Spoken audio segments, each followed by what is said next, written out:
Aroma ടിവിയുടെ എല്ലാ മാന്യ ശ്രോതാക്കൾക്കും വേഗം വരുന്ന കർത്താവായ യേശു ക്രിസ്തുവിന്റെ ധന്യതിരു നാമത്തിൽ വന്ദനത്തെയും സ്വാഗതത്തെയും അറിയിക്കുന്നു. അനുഗ്രഹിതവും മനോഹരവുമായ നല്ല നിമിഷങ്ങൾക്കായി, നല്ല ദിവസത്തിനായി ഞാൻ കർത്താവിന് സ്തോത്രം ചെയ്യുന്നു. ഇന്ന് നമ്മുടെ ക്ഷണം സ്വീകരിച്ച് നമ്മോടൊപ്പം അനുഗ്രഹിക്കപ്പെട്ട ജീവിതാനുഭവം, ദൈവം നടത്തിയ അത്ഭുതകരമായ വഴികളെയും കുറിച്ച് പ്രസ്താവിക്കേണ്ടതിന് നമ്മോടൊപ്പം ജോയിൻ ചെയ്തിരിക്കുന്നത് കർത്താവിന്റെ വിലപ്പെട്ട ദാസൻ പാസ്റ്റർ തോമസ് ജോൺ അവറുകളാണ്. അമേരിക്കയിലെ ഒക്ലഹോമയിൽ പാർത്തുകൊണ്ട് അനുഗ്രഹീതമായ ആത്മീയ ശുശ്രൂഷകൾക്ക് നേതൃത്വം കൊടുക്കുന്ന ദൈവദാസൻ തൻ്റെ ജീവിതാനുഭവങ്ങൾ, തന്നെ ദൈവം നടത്തിയ അത്ഭുതകരമായ വഴികൾ, തൻ്റെ ജീവിതത്തിൽ കർത്താവിനെ അറിയാനിടയായി തീർന്നു, തൻ്റെ ജീവിതത്തിലൂടെ സംഭവിച്ച ഒരുപാട് സംഭവങ്ങളും ദൈവനാമ മഹത്വത്തിന് വേണ്ടി പ്രേക്ഷകർക്ക് പങ്കുവയ്ക്കും. ശ്രദ്ധയോടെ സ്കിപ്പ് ചെയ്യാതെ അവസാനം വരെ ഈ വീഡിയോ നമുക്ക് കാണുകയും കേൾക്കുകയും ചെയ്യാം. പ്രേക്ഷകർക്ക് ഇതൊരു വേറിട്ട അനുഭവമായിരിക്കും എന്നുള്ള കാര്യത്തിന് രണ്ട് പക്ഷമില്ല. അതുപോലെ തന്നെ നിങ്ങളുടെ വിലയേറിയ അഭിപ്രായങ്ങളും നിർദ്ദേശങ്ങളും കമന്റ് ബോക്സിൽ രേഖപ്പെടുത്താൻ മറക്കരുത്. നിങ്ങൾക്കൊരു പ്രാർത്ഥനാ വിഷയമുണ്ട്, സ്കിൽ കാണുന്ന വാട്സപ്പ് നമ്പറിൽ ഞങ്ങളെ അറിയിച്ചാൽ തീർച്ചയായിട്ടും ഞങ്ങൾ നിങ്ങൾക്ക് വേണ്ടി പ്രാർത്ഥിക്കുന്നു. എല്ലാ തിങ്കളാഴ്ചയും രാത്രി 8:30 മണി മുതൽ സാക്ഷി പറഞ്ഞ പ്രിയപ്പെട്ടവരോടൊപ്പം പ്രാർത്ഥിക്കുവാൻ നല്ലൊരു അവസരമുണ്ട്. ഓൺലൈനിലൂടെ നിങ്ങൾക്കും അതിൽ സംബന്ധിക്കാവുന്നതാണ്. മാത്രമല്ല, ഈ സാക്ഷ്യം നിങ്ങൾ കേട്ട ശേഷം നിങ്ങളുടെ പ്രിയപ്പെട്ടവർക്ക്, സുഹൃത്തുക്കൾ കൂടി ഷെയർ ചെയ്ത് കൊടുക്കുക. ദൈവനാമം കൂടി കർത്താവ് സഹായിക്കട്ടെ. കർത്താവിന്റെ വിലപ്പെട്ട ദാസൻ പാസ്റ്റർ തോമസ് ജോൺ അവരുകളെ തികഞ്ഞ സ്നേഹത്തോടും ആദരവോടും കൂടി അരോമ ടിവി പ്രേക്ഷകരോടൊപ്പം സമയം ചെലവഴിക്കുന്നതിനായിട്ട് ക്ഷണിച്ചോളൂ. Praise the Lord. ദൈവ തിരുനാമം വാഴ്ത്തപ്പെടുമാറാകട്ടെ. ഈ മനോഹരമായ സമയത്ത് പ്രത്യേകാൽ ഈ അരോമ ടി വിയിൽ കടന്നു വന്ന് എൻ്റെ ജീവിതത്തിൽ ദൈവം ചെയ്തതായ നന്മകളും അനുഭവ സാക്ഷ്യങ്ങളും പങ്കുവെക്കുവാൻ തൊക്കണം ഇങ്ങനെ ഒരവസരം ഒരുക്കി തന്ന അരോമ ടി വിക്കും പ്രത്യേകാൽ പാസ്റ്റർ ദാനിയൽ ജോൺ അവറുകൾക്കും കൂടെ പ്രവർത്തിക്കുന്നവർക്കും അതുപോലെ തന്നെ എന്നെ ഈ അരോമ ടി വിയിലേക്ക് അത് ഇൻട്രൊഡ്യൂസ് ചെയ്തതായ ബ്രദർ ജേക്കബ് ജോണിനോടും ബഹുമാനപ്പെട്ട പ്രേക്ഷകരോടും കർത്താവായ യേശു ക്രിസ്തുവിന്റെ നിസ്തുല്യമായ നാമത്തിൽ വന്ദനത്തെ അറിയിച്ചുകൊള്ളുന്നു. കർത്താവിന് സ്തോത്രം. എൻ്റെ പേര് പാസ്റ്റർ തോമസ് ജോൺ ആണ്. USA നിന്ന് ഒക്ലഹോമ എന്ന സ്റ്റേറ്റിൽ നിന്നാണ് ഈ അനുഭവ സാക്ഷ്യം പങ്കുവെക്കുന്നത്. കർത്താവിൻ്റെ വേലയുടെ മുമ്പിൽ ദീർഘവർഷങ്ങളായിരിക്കാൻ കർത്താവ് ഇടയാക്കി തീർത്തു. ഇന്ത്യയിലും അമേരിക്കയുടെ പ്രദേശത്തും കർത്താവിൻ്റെ വേലയുടെ മുമ്പിൽ ആയിരിക്കുവാൻ കർത്താവ് സഹായിച്ചു. ഇപ്പോഴും കർത്താവിൻ്റെ വേല ചെയ്തുകൊണ്ടിരിക്കുന്നു. ആ കാര്യങ്ങളൊക്കെ ഞാൻ പുറകെ പ്രസ്താവിക്കാം. കർത്താവിന് സ്തോത്രം. എൻ്റെ ഫാമിലിയെ പറ്റി പറഞ്ഞു കഴിഞ്ഞാൽ, എൻ്റെ വൈഫിൻ്റെ പേര് ലിസി എന്നാണ്. എനിക്ക് 2 കുഞ്ഞുങ്ങളുണ്ട്, ഒരു മോനും ഒരു മോളും. അവർ രണ്ടുപേരും വിവാഹിതരായി.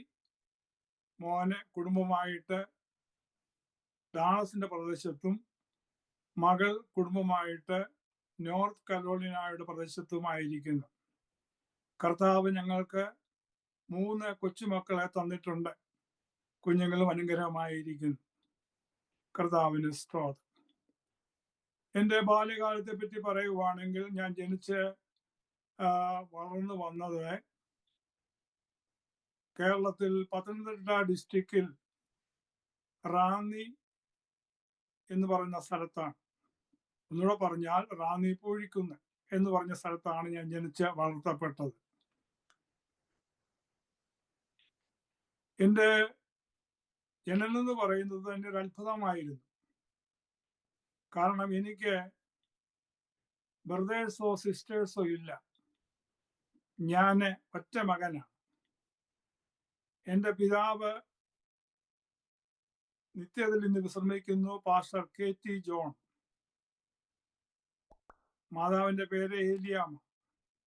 അവരുടെ വിവാഹം കഴിഞ്ഞിട്ട് 12 വർഷം കഴിഞ്ഞപ്പോഴാണ് ഞാൻ ജനിക്കുന്നത്. മക്കളെ ജനിക്കത്തില്ല എന്നുള്ള ചിന്തയിലിരുന്ന കാലഘട്ടങ്ങളിൽ ദൈവം അവരുടെ പ്രാർത്ഥന കേട്ട് എനിക്ക് ജന്മം തരുവാൻ തൊക്കണം എൻ്റെ മാതാവിനെ കർത്താവ് സഹായിച്ചു. ഒന്നുകൂടെ പറഞ്ഞാൽ, മാർത്തോമ ബാക്ക്ഗ്രൗണ്ടിലായിരുന്ന എൻ്റെ പേരൻസ് വിശ്വാസത്തിലേക്ക് വന്ന ശേഷമാണ് എൻ്റെ ജനനം നടക്കുന്നത്. അതും വലിയൊരു ചരിത്രമാണ്. കർത്താവിന് സ്തോത്രം. എൻ്റെ വിദ്യാഭ്യാസത്തെ പറ്റി ഒന്ന് രണ്ട് വാക്ക് ചുരുക്കമായിട്ട് പറയാം. ഞാൻ റാന്നി SC ഹൈസ്കൂളിലാണ് പഠിച്ചത്. അതിനുശേഷം സെന്റ് തോമസ് കോളേജിൽ പഠിച്ചു. ടെക്നിക്കലായിട്ട് പല കാര്യങ്ങളും പഠിച്ചു. എയർ കണ്ടീഷനിങ് പഠിച്ചു, ഫോട്ടോഗ്രാഫി പഠിച്ചു. ഇങ്ങനെ പല കാര്യങ്ങളൊക്കെ പഠിക്കുവാനിടയായി തീർന്നു. അതെൻ്റെ ബാല്യകാലങ്ങളിലെ അനുഭവങ്ങളാണ്. അതിനോട് ബന്ധപ്പെട്ട് തന്നെ എയർ കണ്ടീഷന്റെ പ്രാക്ടീസിന് വേണ്ടി ഒരു അപ്രന്റീസായിട്ട് ഞാൻ എറണാകുളത്തെ കലൂരിൽ കുറച്ച് നാള് ജോലി ചെയ്യുവാനിടയായി തീർന്നു. അങ്ങനെ ജോലി ചെയ്തുകൊണ്ട് ഇരുന്നു, അത് പഠിച്ചുകൊണ്ടിരുന്നു. അതിനുശേഷം ബോംബെയിലും അതിനോട് ബന്ധപ്പെട്ട് കടന്നുപോയി പഠിപ്പാനും ജോലി ചെയ്യുവാനും ഒക്കെയും കർത്താവ് സഹായിച്ചു. സ്തോത്രം. പല മെമ്മറീസുകൾ എൻ്റെ ബാല്യകാലത്തോട് ബന്ധപ്പെട്ട് എനിക്കുണ്ട്. അത് ചിലർക്കൊക്കെ കേട്ട് കഴിഞ്ഞാൽ വിസ്മയജനകമായി തോന്നും. പക്ഷെങ്കിൽ ദൈവം എന്നെ പ്രത്യേകമായിട്ട് കണ്ടതായിരുന്നു. എൻ്റെ ജനന സമയത്ത് തന്നെ വലിയ അത്ഭുതത്തോടു കൂടിയാണ് ഞാൻ ജനനം നടന്നത്. ഒരുപാട് രോഗങ്ങൾ എൻ്റെ ചെറുപ്പത്തിൽ എനിക്ക് വന്നു. എന്നാൽ ആ രോഗങ്ങളിൽ നിന്നെല്ലാം ദൈവം എന്നെ വിടുവിക്കുകയും എന്നെ നിലനിർത്തിക്കൊണ്ട് പോരുകയും ചെയ്തു. എൻ്റെ പിതാവ് സഭയുടെ ചാർജിലായിരുന്നു. അങ്ങനെ സഭയുടെ ചാർജിലിരിക്കുന്ന സന്ദർഭത്തിൽ ഞാൻ ചരിത്രം പറയാം. റാന്നി ചേത്തേക്കൽ എന്ന് പറയുന്ന സഭയിൽ ഞാൻ ഇന്ന് കൊച്ചു ബാലനായിട്ട് അവിടെ ആരാധനയ്ക്ക് ഇരിക്കുമ്പോൾ എൻ്റെ പിതാവ് അവിടെ സഭയുടെ ചാർജായിരുന്നു. ശാലോൺ ചർച്ചിൽ 2 ദൈവദാസന്മാർ അവിടെ കയറി വന്നു. ആദ്യമായിട്ടാണ് അവിടെ വരുന്നത്. അവര് നല്ല കൃപാവരമുള്ള ദൈവദാസന്മാരായിരുന്നു. അപ്പോൾ അതിൽ ഒരാള് ശുശ്രൂഷിക്കാൻ വേണ്ടി എഴുന്നേറ്റ് നിന്നപ്പോൾ ഇങ്ങനെ പറഞ്ഞു, എൻ്റെ നേരെ വിരൽ ചൂണ്ടി, അനേക കുട്ടികൾ അവിടെ ഇരിപ്പുണ്ട്, ആ കൂട്ടത്തിൽ എൻ്റെ നേരെ വിരൽ ചൂണ്ടിയിട്ട് ഈ കുഞ്ഞിൻ്റെ മേൽ ഒരു വലിയ ദൈവപ്രവൃത്തി കാണുന്നുണ്ട്. ഇവന്റെ ചുറ്റും വലിയ പ്രകാശം ഞാൻ കാണുന്നു, തീഗോളം പോലെ കാണുന്നു. ഇവൻ US പോയി, അമേരിക്കയിൽ പോയി സുവിശേഷ വേല അറിയിക്കും എന്ന് അവിടെ പറഞ്ഞു. അന്ന് 4 അണ എടുക്കാൻ ഇല്ലാത്ത ഒരു കാലഘട്ടമാണ്. എന്നാൽ ആ സന്ദർഭത്തിൽ എന്നോട് ഇങ്ങനെ ദൂത് പറഞ്ഞു. കൂടുതൽ കുഞ്ഞിച്ചാന് എന്നോട് ദൂത് പറഞ്ഞു. ചെറുപ്പത്തിൽ തന്നെ എൻ്റെ വീട്ടിൽ പലപ്പോഴും വന്നിട്ടുണ്ട്. കടലിന്റെ അക്കരേക്ക് നിന്നെ കൊണ്ടുപോയി എൻ്റെ സാക്ഷ്യം വഹിപ്പിക്കും എന്ന് പറഞ്ഞു. വേറൊരിടത്ത് വെച്ച് വാര്യാപുരം യോനാച്ചാൻ എന്ന് പറഞ്ഞ പ്രവാചകൻ ഓടി വന്നിട്ട് എൻ്റെ തലയിൽ കൈവച്ചിട്ട് പറഞ്ഞു, ഞാൻ നിന്നെ ഭൂമിയുടെ കോണുകളിലേക്ക് അയക്കും, അവിടെ നിന്റെ സാക്ഷ്യം വഹിപ്പിക്കും എന്ന് പറഞ്ഞു. ഇങ്ങനെ പ്രശസ്തരായ ദൈവദാസന്മാർ പലരും എന്നോട് ദൂത് പറഞ്ഞെങ്കിലും എൻ്റെ കുട്ടിക്കാലം എന്ന് പറയുന്നത് ഒരു പിന്മാറ്റ അനുഭവത്തിലേക്ക് ഞാൻ അങ്ങ് പോയി. കാരണം ഏത് മനുഷ്യന്റെയും ജീവിതത്തിലെ പിന്മാറ്റം വരുന്നതിന്റെ ഒരു മുഖ്യ പങ്ക് വഹിക്കുന്നത് ഫ്രണ്ട്സാണ്, കൂട്ടുകെട്ടാണ്. ഞാൻ സ്കൂളിൽ പഠിച്ചുകൊണ്ടിരിക്കുമ്പോൾ തന്നെ കൂട്ടുകെട്ടിൽ അകപ്പെട്ടുപോയി. നല്ല കൂട്ടുകെട്ടല്ല. ആ കൂട്ടുകെട്ടിൽ അകപ്പെട്ട നിമിത്തമായിട്ട് ഞാൻ ക്രമേണ ദൈവസന്നിധിയിൽ നിന്നും അകന്നകന്ന് മാറുവാൻ വേണ്ടി തുടങ്ങി. അപ്പച്ചനും അമ്മച്ചിക്കും വലിയ വിഷമമായി പോയി. കാരണം അവര് ശുശ്രൂഷയിലിരിക്കുന്ന സമയമാണ്. ആരാധന ഞാൻ മുടക്കി മറ്റു പല കാര്യങ്ങൾക്ക് വേണ്ടിയൊക്കെയും ലോകപ്രകാരം ഉള്ള കാര്യങ്ങൾക്ക് വേണ്ടിയെല്ലാം പോവാൻ വേണ്ടി തുടങ്ങി. സിനിമ കാണുവാനും മറ്റു പല കാര്യങ്ങൾക്ക് വേണ്ടിയൊക്കെയും എൻ്റെ ജീവിതം ചെലവഴിച്ചു കൊണ്ടിരുന്നു. സിഗരറ്റും വലിക്കുമായിരുന്നു. അങ്ങനെ ക്രമേണ ഒരു പൂർണ്ണമായ രീതിയിൽ തന്നെ ഒരു പിന്മാറ്റത്തിന്റെ അനുഭവത്തിലേക്ക് ഞാൻ അങ്ങ് പോയി. രാഷ്ട്രീയത്തിൽ ചെന്ന് ചാടി. അന്ന് പണ്ടത്തെ കാലത്ത് ബേബി ജോൺ RSPയുടെ നേതാവ്, അദ്ദേഹത്തിന്റെ ഒരു അനുയായിയായിട്ട് അവിടെയൊക്കെ പ്രവർത്തിക്കുകയും പോവുകയും വരികയും പല പ്രശ്നങ്ങളൊക്കെയും അകപ്പെടുവാനിടയായി തീർന്നു. എന്നാൽ അവിടെയൊക്കെയും ദൈവം തമ്പുരാൻ എന്നെ കർത്താവിന്റെ വേലയ്ക്ക് വേണ്ടി കണ്ടിരുന്നത് കൊണ്ട് അവിടുന്നെല്ലാം ദൈവം എന്നെ വിടുവിച്ചു കൊണ്ടിരുന്നു. കർത്താവിന് സ്തോത്രം. ഞാൻ പറഞ്ഞല്ലോ, ഞാൻ എയർ കണ്ടീഷൻ പഠിക്കാൻ വേണ്ടി എറണാകുളം കലൂരില് അവിടെ ഒരു വർക്ക്ഷോപ്പില്, എറണാകുളം കലൂർ എന്ന് പറയുന്നത് അന്നത്തെ കാലത്തെ മാതൃഭൂമി പത്ര ഓഫീസിന്റെ ഓപ്പോസിറ്റ് സൈഡിലാണ്. അവിടെ ഞങ്ങൾ ഇങ്ങനെ വർക്ക്ഷോപ്പില് ഇങ്ങനെ പണി പഠിച്ചുകൊണ്ടിരിക്കുകയാണ്. അപ്പോൾ ഒരു കത്തോലിക്ക ഒരു സഹോദരനുണ്ട്, ഒരു ബാലകൃഷ്ണനുണ്ട്, ഒരു ഹിന്ദുവാണ്, വേറെ 1-2 പേരുണ്ട്, ഞാനുമുണ്ട്, ഒരു പെന്തക്കോസുകാരനുമുണ്ട്. അപ്പോൾ പെന്തക്കോസുകാരൻ എന്നെ സഭായത്തിന് വേണ്ടി വിളിക്കും, ബ്രദറെ നമുക്ക് സഭായത്തിന് പോകാം, സൗത്തിൽ അന്ന് ഒരു വലിയ ചർച്ച ഉണ്ട്. അപ്പോൾ ഞാൻ പറയും, വെറുതെ പോയിക്കോ, ഞാൻ വരുന്നില്ല. ഇങ്ങനെ ഒഴിഞ്ഞൊഴിഞ്ഞു മാറി മുൻപോട്ട് പോയിക്കൊണ്ടിരുന്നു. രാത്രി മൊത്തം കുത്തിയിരുന്നുകൊണ്ട് ചീട്ട് കളിച്ചിട്ടുണ്ട് ലോഡ്ജില്. അങ്ങനൊക്കെയും ദൈവസന്നിധിയിൽ അകന്നകന്ന് പോയിക്കൊണ്ടിരിക്കുമ്പോൾ അവിടെ ഒരു വലിയ അപകടം ഉണ്ടായി. അവിടെ ഈ എയർ കണ്ടീഷന്റെ ഒരു കംപ്രസറിന്റെ അകത്ത് ഞങ്ങള് അതിന്റെ പണിയെല്ലാം കഴിഞ്ഞിട്ട് ലീക്ക് ടെസ്റ്റ് നടത്തിക്കൊണ്ടിരിക്കുകയാണ്. അപ്പോൾ അത് എൻ്റെ അകത്തോട്ട് എയർ ഇങ്ങനെ അടിച്ച് കയറ്റിക്കൊണ്ടിരിക്കുകയാണ്. അപ്പോൾ ഒരു വലിയ സ്റ്റൂളിലാണ് ഇത് വെച്ചിരിക്കുന്നത്. അപ്പോൾ ഇങ്ങനെ അതിൻ്റെ അകത്ത് ഗേജ് ഉണ്ട്. ആ ഗേജിന്റെ അകത്ത് റീഡിങ് കാണിച്ചുകൊണ്ടിരിക്കും, എത്ര പൗണ്ട് എയറിനകത്ത് കയറിക്കുന്നു. അപ്പൊ പുറത്തെല്ലാം സോപ്പ് കുമ്പളയും മറ്റെല്ലാം തേച്ചിട്ടുണ്ട്. അപ്പോൾ എവിടെയെങ്കിലും എയർ ലീക്ക് ഉണ്ടെങ്കിൽ ബബിൾസ് വരും, കുമ്പളകൾ വരും. അപ്പൊ അത് ചെക്ക് ചെയ്തുകൊണ്ടിരിക്കുകയാണ്. അപ്പോൾ അതിന്റെ ടൈം കഴിഞ്ഞിട്ടും ഈ ഗേജിന്റെ നീഡിൽ അങ്ങോട്ട് തിരിയുന്നില്ല. അപ്പോൾ അടുത്ത ഓഫീസിൽ ചെന്നിട്ട് ഞങ്ങളുടെ സേട്ടിനോട് ചോദിച്ചു, ജോർജ് സാറേ ഇതാ സംഭവം, ഇത് വർക്ക് ചെയ്യുന്നില്ലല്ലോ. അത് കുഴപ്പമില്ല, അത് ഗേജിന്റെ അത് നിങ്ങൾ കുറച്ചുകൂടെ അടിക്കാൻ വേണ്ടി പറഞ്ഞു. കുഴപ്പമൊന്നുമില്ല, ഗേജിന്റെ എന്തെങ്കിലും പ്രശ്നമായിരിക്കാം, നിങ്ങൾ അടിച്ചോ, കുഴപ്പമൊന്നുമില്ലെന്ന് പറഞ്ഞു. പിന്നെ ഇതിങ്ങനെ കംപ്രസർ വെച്ച് അടിച്ചുകൊണ്ടിരിക്കുകയാണ്, ഈ എയർ അടിച്ചുകൊണ്ടിരിക്കുകയാണ്. പെട്ടെന്ന് എൻ്റെ മനസ്സിൽ തോന്നി പുറത്തോട്ടൊന്ന് ഇറങ്ങണം. ഇവരെല്ലാം വിളിച്ചുകൊണ്ട് പുറത്തോട്ട് ഏതോ ജോലി ചെയ്യാൻ വേണ്ടി ഞാൻ ഇവരെല്ലാം വിളിച്ചുകൊണ്ട് വെളിയിലോട്ട് ഇറങ്ങി. കുറച്ചങ്ങോട്ട് മാറിക്കഴിഞ്ഞപ്പോഴത്തേക്ക് പെട്ടെന്ന് ഇത് പൊട്ടുകയായിരുന്നു. ബോംബ് പൊട്ടുന്ന പോലെയാണ് ഇത് പൊട്ടിയത്.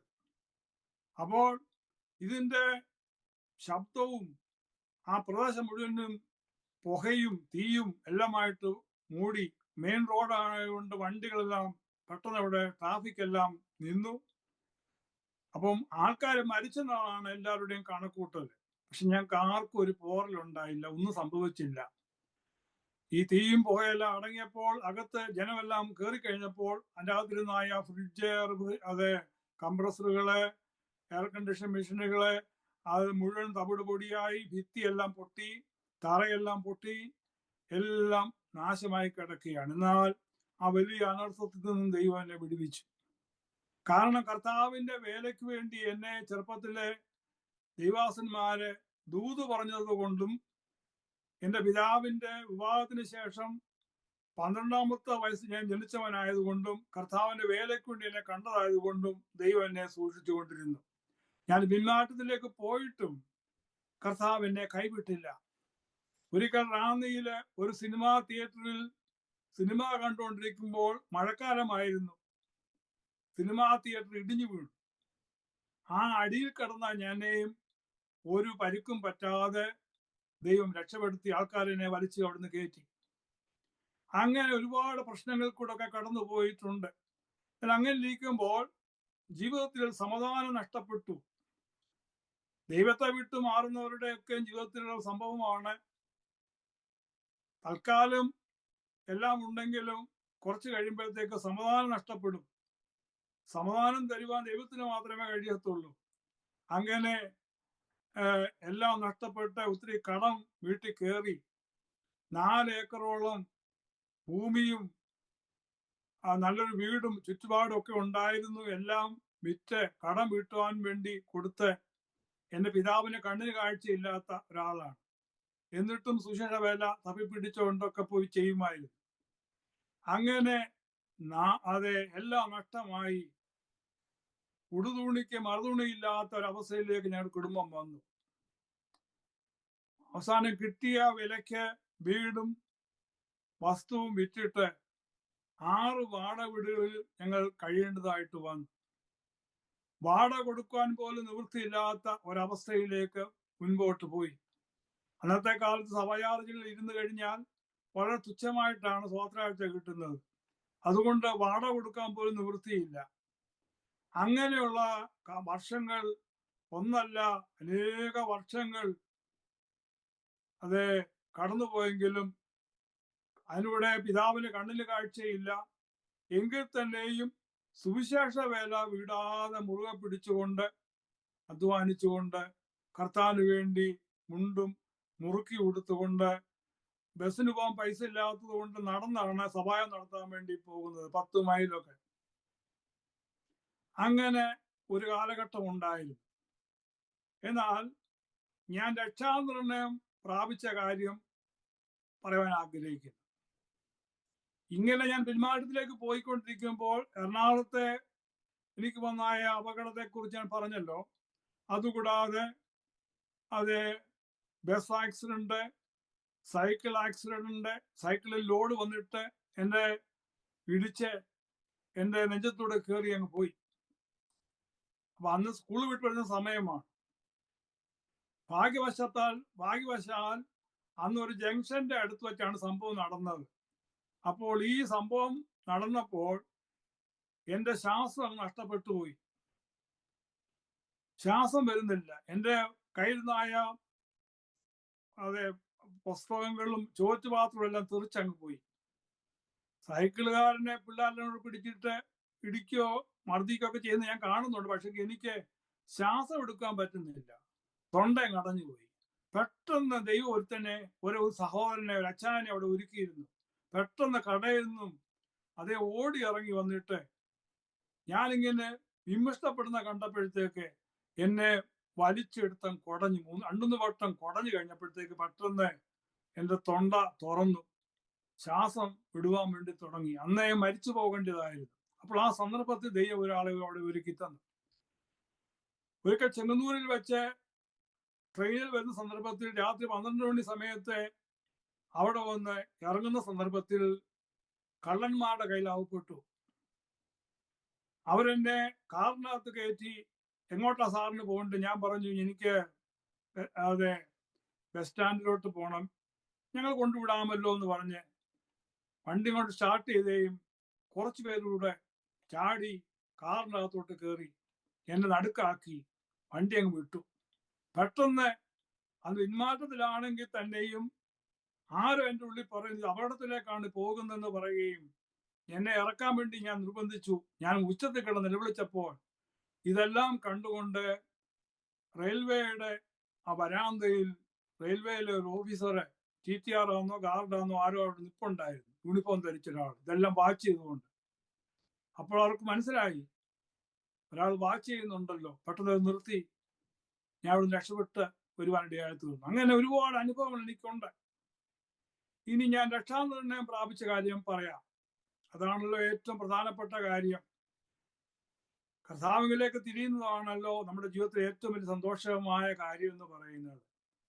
1978 മാർച്ചില് ഞാൻ ജോലി തേടി അത് പോകാൻ വേണ്ടി ആഗ്രഹിച്ചു. എൻ്റെ പിതാവും പിന്നെ ചിന്തിച്ചു, കാരണം പിന്നെ ഇവിടെ നിന്നാൽ ശരിയാകത്തില്ല, വലിയ തലവേദനയാണ് എന്നെ കൊണ്ട്.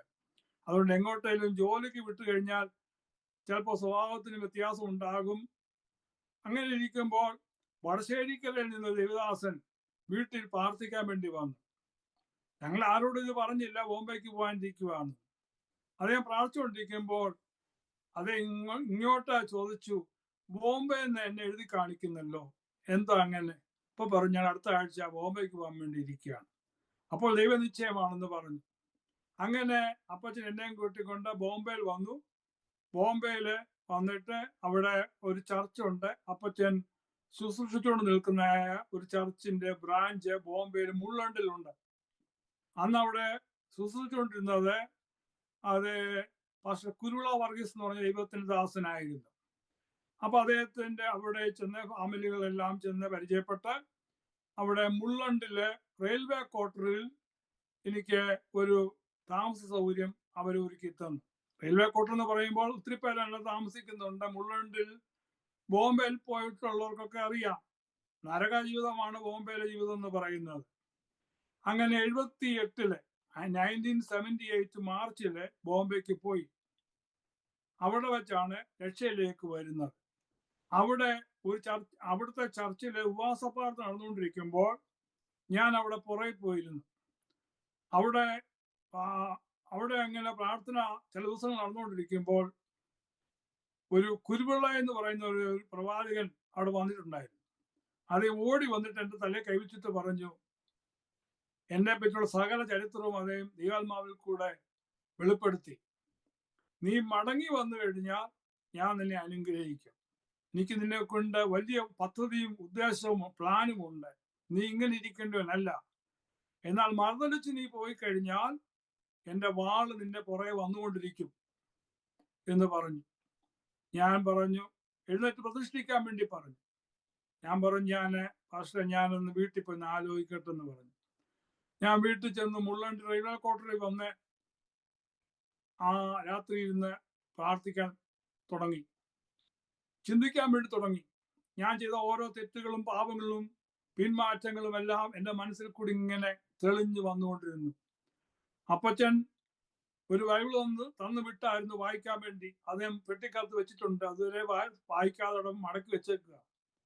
ഞാൻ ബൈബിളിങ് എടുത്തു, വായിക്കാൻ തുടങ്ങിയപ്പോൾ എൻ്റെ മനസ്സിൽ വലിയ പാപബോധമുണ്ടായി, കുറ്റബോധമുണ്ടായി. കരയാതിരുന്ന ഞാൻ കരയാൻ വേണ്ടി തുടങ്ങി. ഞാൻ ഇട്ടിരുന്ന ഉടുപ്പും കൈലിയും എല്ലാം കണ്ണുനീരിൽ കുതിർന്നു. കർത്താവെ, ഞാൻ പാപിയായ മനുഷ്യനാണല്ലോ. എന്റെ പിതാവിനെ മാതാവിനെ എന്തുമാത്രം വേദനിപ്പിച്ചു. എന്നെ രക്ഷയിലേക്ക് കൊണ്ടുവരണം. ഞാൻ നിന്റെ മകനായി ജീവിച്ചു കൊള്ളാം. എന്റെ പാപങ്ങളെ ക്ഷമിക്കണമേ എന്ന് പറഞ്ഞ യുവസനിൽ കരയാൻ വേണ്ടി ആരംഭിച്ചു. അന്ന് രാത്രി കാലം കർത്താവ് എന്റെ പാപത്തെ ക്ഷമിച്ചു തന്നു. എന്നെ ഒരു ദൈവ പൈതലാക്കി, മകനാക്കി ദൈവം തീർത്തു.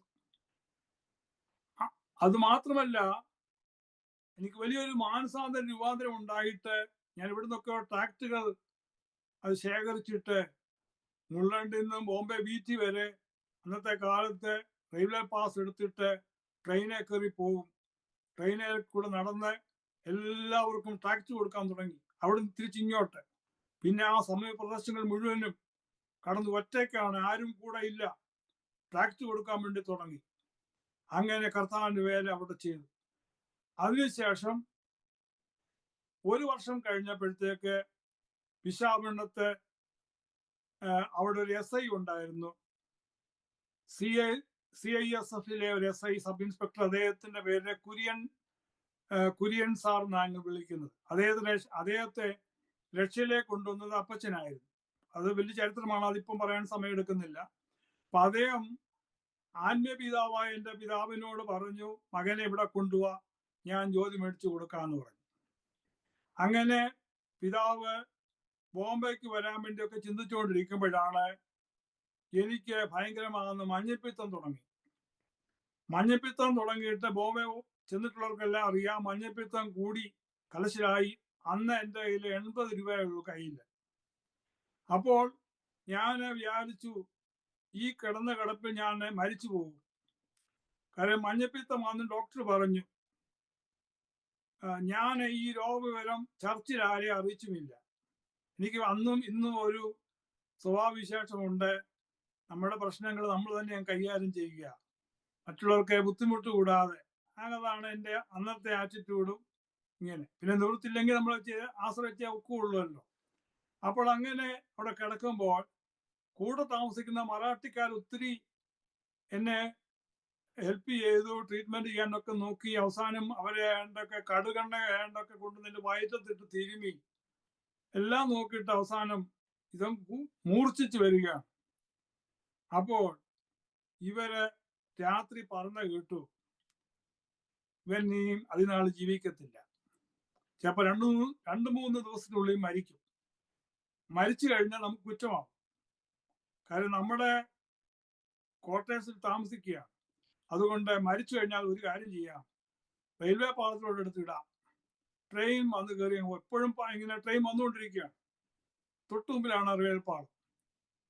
അപ്പം ഇത് ഞാൻ ഹിന്ദി പറഞ്ഞത് ഞാൻ കേട്ട് മനസ്സിലാക്കി.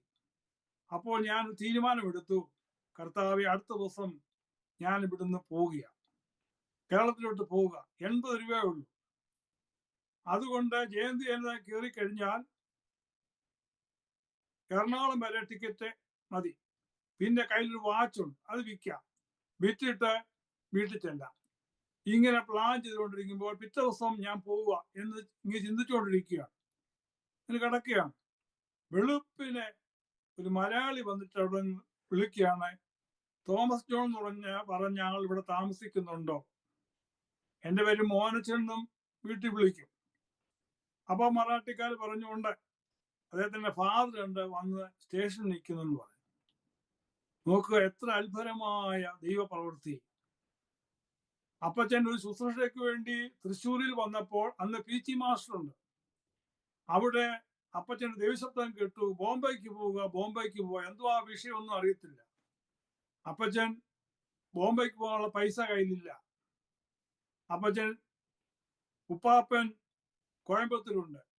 ഉപ്പാപ്പനോട് പറഞ്ഞു, ഞാൻ കോയമ്പത്തൂരോട്ട് വരികയാണ്, എനിക്ക് ബോംബെക്ക് പെട്ടെന്ന് പോകണം, ടിക്കറ്റ് റിസർവേഷൻ ചെയ്തുവിടെ, മകന്റെ അടുത്തോട്ട് പോകണം, അതുകൊണ്ട് കുറച്ച് പൈസ എനിക്ക് വേണമെന്ന് പറഞ്ഞു. അദ്ദേഹം നല്ല മനസ്ഥിതിക്കാരനായിരുന്നു. ഉപ്പാപ്പൻ ഭർത്തമക്കാരനാണെങ്കിൽ നല്ല മനസ്ഥിതിക്കാരനായിരുന്നു. അപ്പച്ചൻ അവിടെ ചെന്നു, കുറച്ച് പൈസയും അപ്പച്ചൻ മേടിച്ചു, ടിക്കറ്റും അദ്ദേഹം ബുക്ക് ചെയ്തിട്ടിരുന്നു. അങ്ങനെ ബോംബെക്ക് വന്നു. ഇപ്പൊ നോക്കുക ദൈവപ്രവൃത്തി. ആ ദിവസം വന്നില്ലായിരുന്നുവെങ്കിൽ ഞാൻ പിറ്റേ ദിവസം ജയന്തിനായി കയറും, ട്രെയിനെ വെച്ച് ഓർഡിനറി കമ്പാർട്ട്മെന്റിൽ പോകാൻ എന്റെ പൈസ ഉള്ളൂ, ഞാൻ മരിക്കുകയും ചെയ്തു. ഭയങ്കര ചൂട് സമയം കൂടാ. അപ്പോൾ അതിനു മുമ്പേ ദൈവം അപ്പച്ചനെ അവിടെ കൊണ്ടുവന്നു. ഇങ്ങനെ ദൈവത്തിന്റെ ഓരോ കരുതലുകൾ ഞാൻ എൻ്റെ ജീവിതത്തിൽ അനുഭവിക്കുന്നതായിട്ട് എനിക്ക് മനസ്സിലാക്കുവാനിടയായി തീർന്നു. കർത്താവിന് സ്തോത്രം. അങ്ങനെ വിശാഖപട്ടണത്ത് വന്ന് അവിടെ ഒരു കമ്പനിയിലെ ജോലിക്ക് കയറി. അക്കൗണ്ടന്റായിട്ട് കർത്താവ് ജോലി ഒരുക്കി തന്നു. ദൈവം അവിടെ നിന്ന് പടിപടിയായിട്ട് ഉയർത്തിക്കൊണ്ടിരുന്നു. വിശാഖപട്ടണത്ത്, അതുപോലെ തന്നെ ഒറീസയിലുള്ള ഛത്രാപൂര്, കർണാടകയിലുള്ളതായ റായ്ചൂര്, ഭദ്രാവതി, ഇങ്ങനെയുള്ള സ്ഥലങ്ങളിലെല്ലാം കമ്പനി ട്രാൻസ്ഫർ ആയി പോയിടത്തെല്ലാം എന്നെയും കൊണ്ടുപോവുകയും അവിടെ എല്ലാം അക്കൗണ്ടന്റായിട്ട് ജോലി ചെയ്യുകയും, അത് മാത്രമല്ല എവിടെല്ലാം കടന്നുപോയോ അവിടെ എല്ലാം കർത്താവിന്റെ വേല ജോലിയോട് കൂടി ചെയ്ത് മുൻപോട്ട് വരുവാൻ കർത്താവ് സഹായിച്ചു. അനേക ആത്മാക്കളെ കർത്താവ് തന്നു. ഒറ്റയ്ക്കാണ് പോകുന്നത് ട്രാക്ടർ എടുത്തുകൊണ്ട്. ഇന്നത്തെ പോലുള്ള പ്രശ്നങ്ങളൊന്നും അന്നില്ല. എവിടെല്ലാം പോയോ അവിടെല്ലാം ഗാവുകളിലും ജോലി കഴിഞ്ഞ് വരുമ്പോൾ തന്നെ അല്പം റെസ്റ്റ് എടുത്തിട്ട് ട്രാക്ടർ ബാഗ് എടുത്തുകൊണ്ട് അങ്ങ് പോകും. കാണുന്ന ഗാവുകളിലും അത് ചേരി പ്രദേശങ്ങളിലെല്ലാം പോയി സുവിശേഷം അറിയിച്ചു കൊണ്ടിരുന്നു. അപ്പോഴേ പലരും പറഞ്ഞു, ബ്രദറിനെ പറ്റി ദൈവവിളിയുണ്ട്, കർത്താവിന്റെ വേലയ്ക്ക് വേണ്ടി പെട്ടെന്ന് ഇറക്കുമെന്ന് പറഞ്ഞു. ഞാൻ പറഞ്ഞു, അത് എനിക്കൊന്നും തോന്നണ്ടായോ, ജോലി വിട്ട് ഇറങ്ങണം എന്നൊക്കെ പറഞ്ഞുകൊണ്ടിരുന്നു. കർത്താവിന്റെ സ്തോത്രം. അങ്ങനെ ആ ഭാഗങ്ങൾ ഇരിക്കുമ്പോൾ കർത്താവിന്റെ സ്തോത്രം, ഛത്രാപൂർ എന്ന് പറയുന്ന ഒറീസയിലുള്ള ഛത്രാപൂര്, ഗഞ്ചം ഡിസ്ട്രിക്റ്റുള്ള ഛത്രാപൂരിൽ വെച്ച് ഒരു പ്രവൃത്തി ദൈവം ചെയ്തു. അന്ന് അവിടെ എൻ്റെ കൂടെ ജോലി ചെയ്തുകൊണ്ടിരുന്ന ഒരു അപ്പാറാവ് ഉണ്ട്, ഒരു ഹിന്ദുക്കളാണ്. അദ്ദേഹത്തിന്റെ ഭാര്യ സീത, അവൾ പൂർണ്ണ ഗർഭിണിയാണ്. അവൾക്ക് ഭൂത ഉപദ്രവം ഉണ്ടായി. അപ്പം മന്ത്രവാദിയുടെ അടുത്തെല്ലാം കൊണ്ടുപോയിട്ട് സൗഖ്യമായില്ല. അവസാനം ഈ അപ്പറ വന്ന് പെന്തക്കോസുകാരായ ഞങ്ങളോട്, എൻ്റെ കൂടെ 1-2 സഹോദരന്മാരും ഉണ്ടായിരുന്നു, ഞങ്ങളോട് പറഞ്ഞു, വന്ന് ഒന്ന് പ്രാർത്ഥിക്കാം, നിങ്ങളുടെ യേശുവിനോട് ഒന്ന് പ്രാർത്ഥിക്കാമോ? ഞങ്ങൾ പലപ്പോഴും പറഞ്ഞിട്ടുണ്ട്, യേശു സൗഖ്യമാക്കും, യേശു വിടുവിക്കും എന്ന് പറഞ്ഞെങ്കിലും അവനത് ഇഷ്ടമില്ലാഞ്ഞുകൊണ്ട് ഞങ്ങളുടെ അടുത്തോട്ട് വന്നില്ല. എന്നാൽ ഇവക്ക് ഇങ്ങനെ ഭൂത ഉപദ്രവം വളരെ ഉപദ്രവമായി കലശലായി. മാത്രമല്ല ഇവള് പൂർണ്ണ ഗർഭിണിയും കൂടാണ്. ഇങ്ങനെ ഒരു പരിതാപകരമായ അവസ്ഥ വന്നു കഴിഞ്ഞപ്പോൾ ഞങ്ങളുടെ അടുത്ത് പ്രാർത്ഥിക്കാൻ വേണ്ടി വന്നു. ഞങ്ങൾ പറഞ്ഞു വന്ന് പ്രാർത്ഥിക്കാം. അവന്റെ ക്വാർട്ടേഴ്സിൽ ചെന്നു. ഇവിടെ 2-3 പേര് കൂടി പിടിച്ചേക്കുക. ഞങ്ങളവിടെ മുട്ടുകുത്തി. ഒരു കൂട്ടം ജനക്കൂട്ടം അവിടെ കാണുവാനും കൂടി, അടുത്തുള്ളവരെല്ലാം. അപ്പോൾ ഒരു പാത്രത്തിൽ കുറച്ച് എണ്ണ കൊണ്ടുവരാൻ വേണ്ടി പറഞ്ഞു. അന്നത്തെ കാലത്ത് എണ്ണ പൂശി പ്രാർത്ഥിക്കുന്ന ഒരു സ്വഭാവം ഞങ്ങൾക്കുണ്ടായിരുന്നു. എണ്ണ കൊണ്ടുവരാൻ വേണ്ടി പറഞ്ഞു. സോസറിന്റെ അകത്ത് കണ്ണടച്ച് പ്രാർത്ഥിച്ചുകൊണ്ടിരിക്കുമ്പോൾ പെട്ടെന്ന് ഈ ഭൂതവിള വിട്ടുപോയി. ഒന്നും ചെയ്തില്ല, കൈയും വെച്ചില്ല, ഒന്നും ചെയ്തില്ല. എണ്ണ കൊണ്ടുവച്ചു, മുമ്പിൽ കൊണ്ടുവച്ച് പ്രാർത്ഥിച്ചുകൊണ്ടിരിക്കുമ്പോഴത്തേക്ക് ഭൂതം വിട്ടുപോയി. ആ പിടി മറ്റുള്ളവരൊക്കെ പിടി അവിടെ വിട്ടു. അവള് സ്വതന്ത്രയായി. അവള് പറഞ്ഞ കാര്യം പിന്നെ പറഞ്ഞതേ, അവൾ ഈ സോസറിലെ എണ്ണയ്ക്കകത്ത് ക്രൂശി കിടക്കുന്ന ഒരാളിനെ കണ്ടെന്ന് അവള് പറയുകയാണ്. സീത, ഇപ്പോഴും അവളെ ഓർക്കും. ആ കാഴ്ച കാണുകയും ഞങ്ങളിത് കണ്ടുമില്ല. ഭൂതം അവളെ വിട്ടുപോയി. അത്ഭുത സൗഖ്യം. അതോടുകൂടി ആ ഗ്രാമത്തിൽ ഒരു വേലയ്ക്കുള്ള അവസരം ദൈവം ഒരുക്കി. അവിടെ ഒരാള് അല്പസെന്റ് സ്ഥലം ഞങ്ങൾക്ക് തന്നു. ഞങ്ങളുടെ അന്ന് കിട്ടുന്ന ശമ്പളം പിരിച്ചൊക്കെ എടുത്തിട്ട് 2 ലോഡ് കല്ല് കൊണ്ടിറക്കി. അപ്പം പാസ്റ്റേഴ്സ് ഒന്നുമില്ല. അപ്പോൾ ബർഹാംപൂരിൽ നിന്ന് ഒരു ജോൺസൺ പാസ്റ്ററെയും അദ്ദേഹത്തിന്റെ കൂടെയുള്ള പാസ്റ്റർമാരെ അവിടെ ഒരു ചർച്ച ഉണ്ടാകും. ഞങ്ങൾ അറിയിച്ചു. അവരെല്ലാം കൂടി മോട്ടോർ സൈക്കിളിലും ഒക്കെ വന്ന് ഗ്രാമത്തിൽ വന്ന് കല്ലിട്ട് പ്രാർത്ഥിക്കാൻ വേണ്ടിയാണ് ഞങ്ങൾ അവരെ വിളിച്ചത്. അവർ വന്നപ്പോൾ എന്നോട് പറഞ്ഞു, ബ്രദർ ഇല്ലയോ ഇത്രയും കഷ്ടപ്പെട്ടത് ഈ വേലയ്ക്ക് വേണ്ടി, ബ്രദർ വേണം കല്ലിടാൻ. ഞാൻ പറയാതല്ല, എനിക്ക് അതിനുള്ള നിയോഗമൊന്നുമില്ല. ഞാൻ സാധാ വിശ്വാസിയാ. പാസ്റ്റർമാരെ വിളിച്ചതെന്തിനാ? നിങ്ങൾ കല്ലിട്ട് പ്രാർത്ഥിക്കണ എന്ന് പറഞ്ഞു. അപ്പൊ പറഞ്ഞു, അതല്ല, ബ്രദർ ആദ്യം കല്ലിട്ട് പിന്നെ ഞങ്ങൾ പ്രാർത്ഥിക്കാന്ന് പറഞ്ഞു. അങ്ങനെ എന്നെ കൊണ്ട് നിർബന്ധിപ്പിച്ച് കല്ലിടിപ്പിച്ച് ഞാൻ പ്രാർത്ഥിച്ചു. അവര് അതിനുശേഷം പ്രാർത്ഥിച്ചു. അവിടെ വേല ആരംഭിച്ചു. അത് കണ്ടിട്ടാണ് ഞാൻ അവിടെ നിന്ന് ട്രാൻസ്ഫർ ആയി പോകുന്നത്. അങ്ങനെ കടന്നുപോയിടത്തൊക്കെയും കർത്താവിന്റെ വേല ചെയ്യുവാൻ കർത്താവ് ഇടയാക്കി തീർത്തു. കർത്താവിന് സ്വന്തം. അതുപോലെ തന്നെ അന്ന് ആ സ്ഥലങ്ങളിലൊക്കെയും വനപ്രദേശങ്ങളാണ്. അപ്പോൾ എനിക്ക് ഒരു സ്വഭാവം കർത്താവ് തന്നിരുന്നു, എപ്പോഴും ഇങ്ങനെ ഇരുന്ന് പ്രാർത്ഥിക്കുക എന്നുള്ള സ്വഭാവം, പ്രേയർ. ഇപ്പൊ റൂമില് ഒരുപാട് പേരുള്ളത് കൊണ്ട് വലിയ ബുദ്ധിമുട്ടാണ് തന്നെ ഇരുന്ന് പ്രാർത്ഥിക്കാൻ, അവർക്ക് ഡിസ്റ്റർബ് ആകും. അതുകൊണ്ട് ഞാൻ അവിടെ പുറത്തു പോയി പ്രാർത്ഥിക്കാൻ, അവിടെ എല്ലാം വനപ്രദേശങ്ങളാണ്. അപ്പോൾ ആ സ്ഥലങ്ങളിലൊക്കെ കരടി ഇറങ്ങും. അപ്പം അവിടെ പോയിരുന്ന് പ്രാർത്ഥിച്ചു കഴിഞ്ഞാൽ തന്നെ പോകുന്നവരൊക്കെ കരടി കയറി പിടിക്കും. രാത്രിയിലൊക്കെ ഞങ്ങൾ വൈകിട്ട് ജോലി കഴിഞ്ഞ് വരുമ്പോൾ ഞങ്ങൾ എല്ലാവരും ഒരുമിച്ച് കൂട്ടം കൂടിയാ വരുന്നത്. ചിലപ്പം രാത്രിയെ ലേറ്റ് ആയിട്ടാണ് വരുന്നതെങ്കിൽ ഞങ്ങൾ തീയും കത്തിച്ചുകൊണ്ടൊക്കെയാണ് വരുന്നത്. അപ്പൊ അങ്ങനെയുള്ള ഏറിയ ഞാൻ ആ വനത്തിന്റെ അകത്ത് നടുക്ക് പോയിരുന്നുകൊണ്ട് പ്രാർത്ഥിക്കുമായിരുന്നു. എല്ലാവരും എന്നെ വിലക്കി. അപ്പൊ എനിക്ക് ധൈര്യം, ദൂതന്മാർ കൂടെ ഉണ്ടല്ലോ, പിന്നെ കരടി വന്നാൽ ഒന്നും ചെയ്യത്തില്ല എന്നുള്ള ധൈര്യം. അങ്ങനെ പ്രാർത്ഥന മുൻപോട്ട് പോയിക്കൊണ്ടിരുന്നു. കർത്താവിന് സ്തോത്രം. ഇതിനിടയ്ക്ക് ദൈവദൂതനെ നേരിട്ട് ഞാൻ കണ്ടു. അത് കാണുന്നത് ഭദ്രാവതിയിൽ വെച്ചാണ്. ഭദ്രാവതിയിൽ ഞാനും എൻ്റെ കൂടെ റൂമിലുണ്ടായിരുന്ന ഒരു ജോർജ് കുട്ടിയും രാത്രി ഞങ്ങൾ ഊണൊക്കെ കഴിഞ്ഞിട്ട് പ്രാർത്ഥിക്കാൻ വേണ്ടി മൈതാനത്ത് പോകും. ഞാൻ വിളിച്ചുകൊണ്ട് പോകും പ്രാർത്ഥിക്കാൻ വേണ്ടി. അങ്ങനെ പ്രാർത്ഥിക്കാൻ വേണ്ടി പോയ സമയത്ത് ഒരു ദിവസം രാത്രിയില് പെട്ടെന്ന് ഞങ്ങൾ ഇങ്ങനെ ഫേസ് ടു ഫേസ് ആയിട്ട് ഇങ്ങനെ ഇന്ന് പ്രാർത്ഥിച്ചുകൊണ്ടിരിക്കുമ്പോൾ എന്നോട് ആരോ പറയുന്നു കണ്ണ് തുറന്നു നോക്കാൻ. ഞാൻ നോക്കുമ്പോൾ രാത്രി സമയമാണ്. ആകാശത്തിൽ നിന്നും തീയോളം ഒരു ഗോളം ഇങ്ങോട്ട് ഇറങ്ങി വരുന്നു. അത് ഇറങ്ങി വന്നിട്ട് ഞങ്ങൾ നിൽക്കുന്ന ആ ഗ്രൗണ്ടിന്റെ മേളിൽ വന്നങ്ങ് നിന്നു.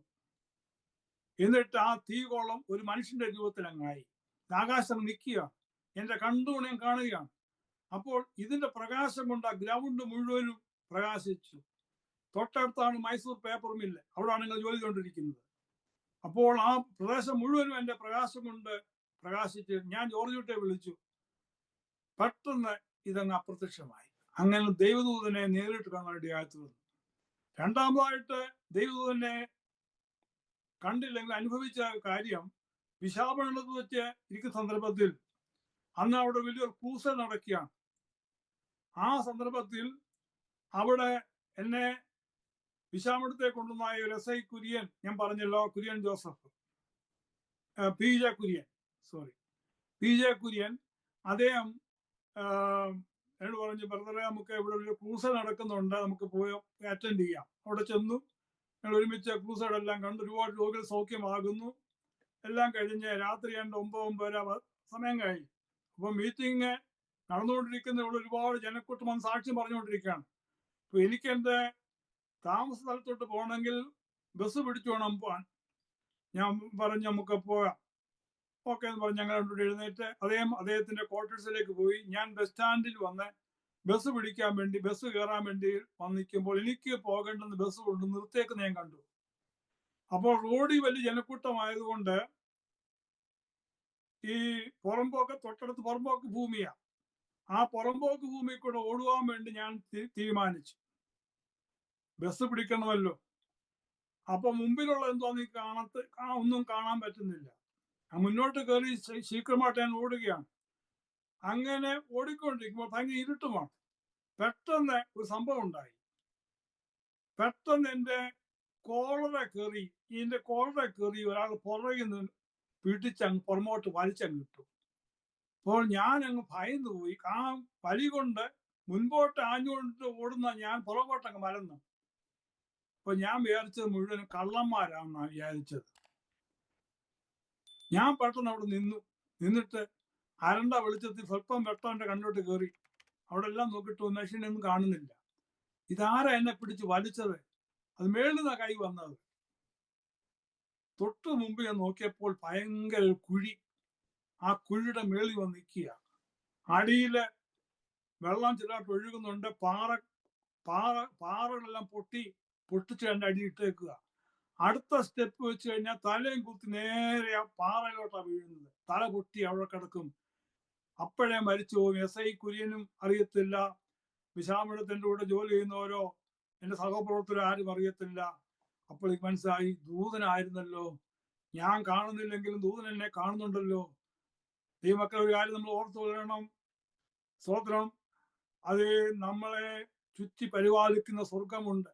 ഒരു ദൈവവേദനന്റെ പ്രത്യേകത ഇതാണ്, അനുഭവം ഇതാണ്. നമ്മൾ എന്തുകൊണ്ടാണ് ദൈവവേദനായിരിക്കേണ്ടതെന്ന് ചോദിച്ചു കഴിഞ്ഞാൽ, ഹോബയുടെ ദൂതൻ സങ്കീർത്തനത്തിൽ പറയുന്നുണ്ട്, തന്റെ ഭക്തന്മാരുടെ ചുറ്റും പാളയം ഇറങ്ങി അവരെ വിടുവിക്കും. നമ്മൾ അറിയുന്നില്ല പല അനർത്ഥം നമുക്ക് വരുന്ന കാര്യം. പക്ഷേ ദൂതൻ ഇറങ്ങും. യഥാർത്ഥമായിട്ട് നമ്മൾ ജീവിച്ചു കഴിഞ്ഞാൽ, യഥാർത്ഥമായി പ്രാർത്ഥിച്ച് മുൻപോട്ട് പോയി കഴിഞ്ഞാൽ നമ്മളെ സഹായിപ്പാൻ ദൂതൻ അവിടെ ഇറങ്ങും. അതെന്റെ അനുഭവത്തിൽ കൂടെയാണ് ഞാൻ പറയുന്നത്. ഇങ്ങനെ ഒരുപാട് അനുഭവങ്ങളുണ്ട്. കർത്താവിന്റെ സ്തോത്രം. അങ്ങനെ ഛത്രാപൂരിലെ അതിനടുത്ത് അർജിപ്പള്ളി പറഞ്ഞ സ്ഥലത്ത് അവിടെ ചെന്നു. അതുകൂടെ പറയാം. അവിടെ ചെന്നപ്പോൾ അവിടെ ഒരു ചർച്ച ഉണ്ടെന്ന് ഞാൻ അറിഞ്ഞു. WME, വേൾഡ് മിഷൻ ഇവാഞ്ചലിസത്തിന്റെ ചർച്ച അവിടെ പ്രവർത്തിക്കുന്നുണ്ടെന്ന് അറിഞ്ഞപ്പോൾ ഞങ്ങൾ അവിടെ ചില സഹോദരന്മാർ ഒരുമിച്ച് അവിടെ ചെന്നു. അവിടെ ചെന്നപ്പോൾ അവിടെ ഒരു അത് ബംഗാൾ ഉൾക്കടലിന്റെ തീരമാണ്. അതിന്റെ ആ തീരത്തെ ഒരു കുടിലിൽ നിന്ന് പാട്ട് കേൾക്കും. മുക്കുവന്മാരാ മുഴുവനും. അപ്പോൾ അവിടുത്തെ പാസ്റ്റർ ഞങ്ങൾ നോക്കിയപ്പോൾ അകത്ത് കയറി.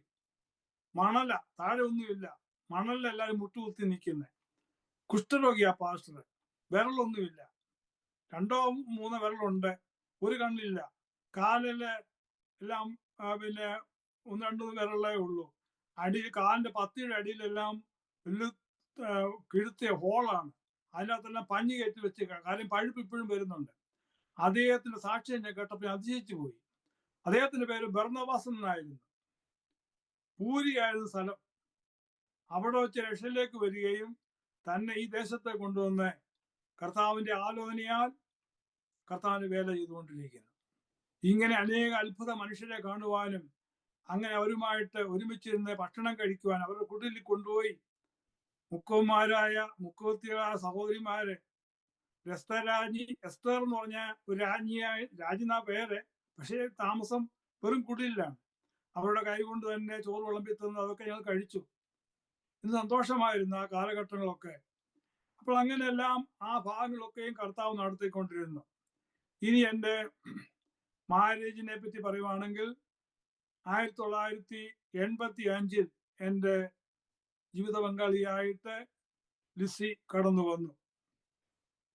കുഴിക്കാലായിൽ, കേരളത്തിൽ പത്തനംതിട്ട ജില്ലയിൽ കുഴിക്കാല എന്ന് പറഞ്ഞ സ്ഥലത്ത് വടക്കേ മുറിയിൽ കോശി അന്നമ്മ ദമ്പതികളുടെ 10 മക്കളിൽ 8ാമത്തെ മകളാണ് ലിസി.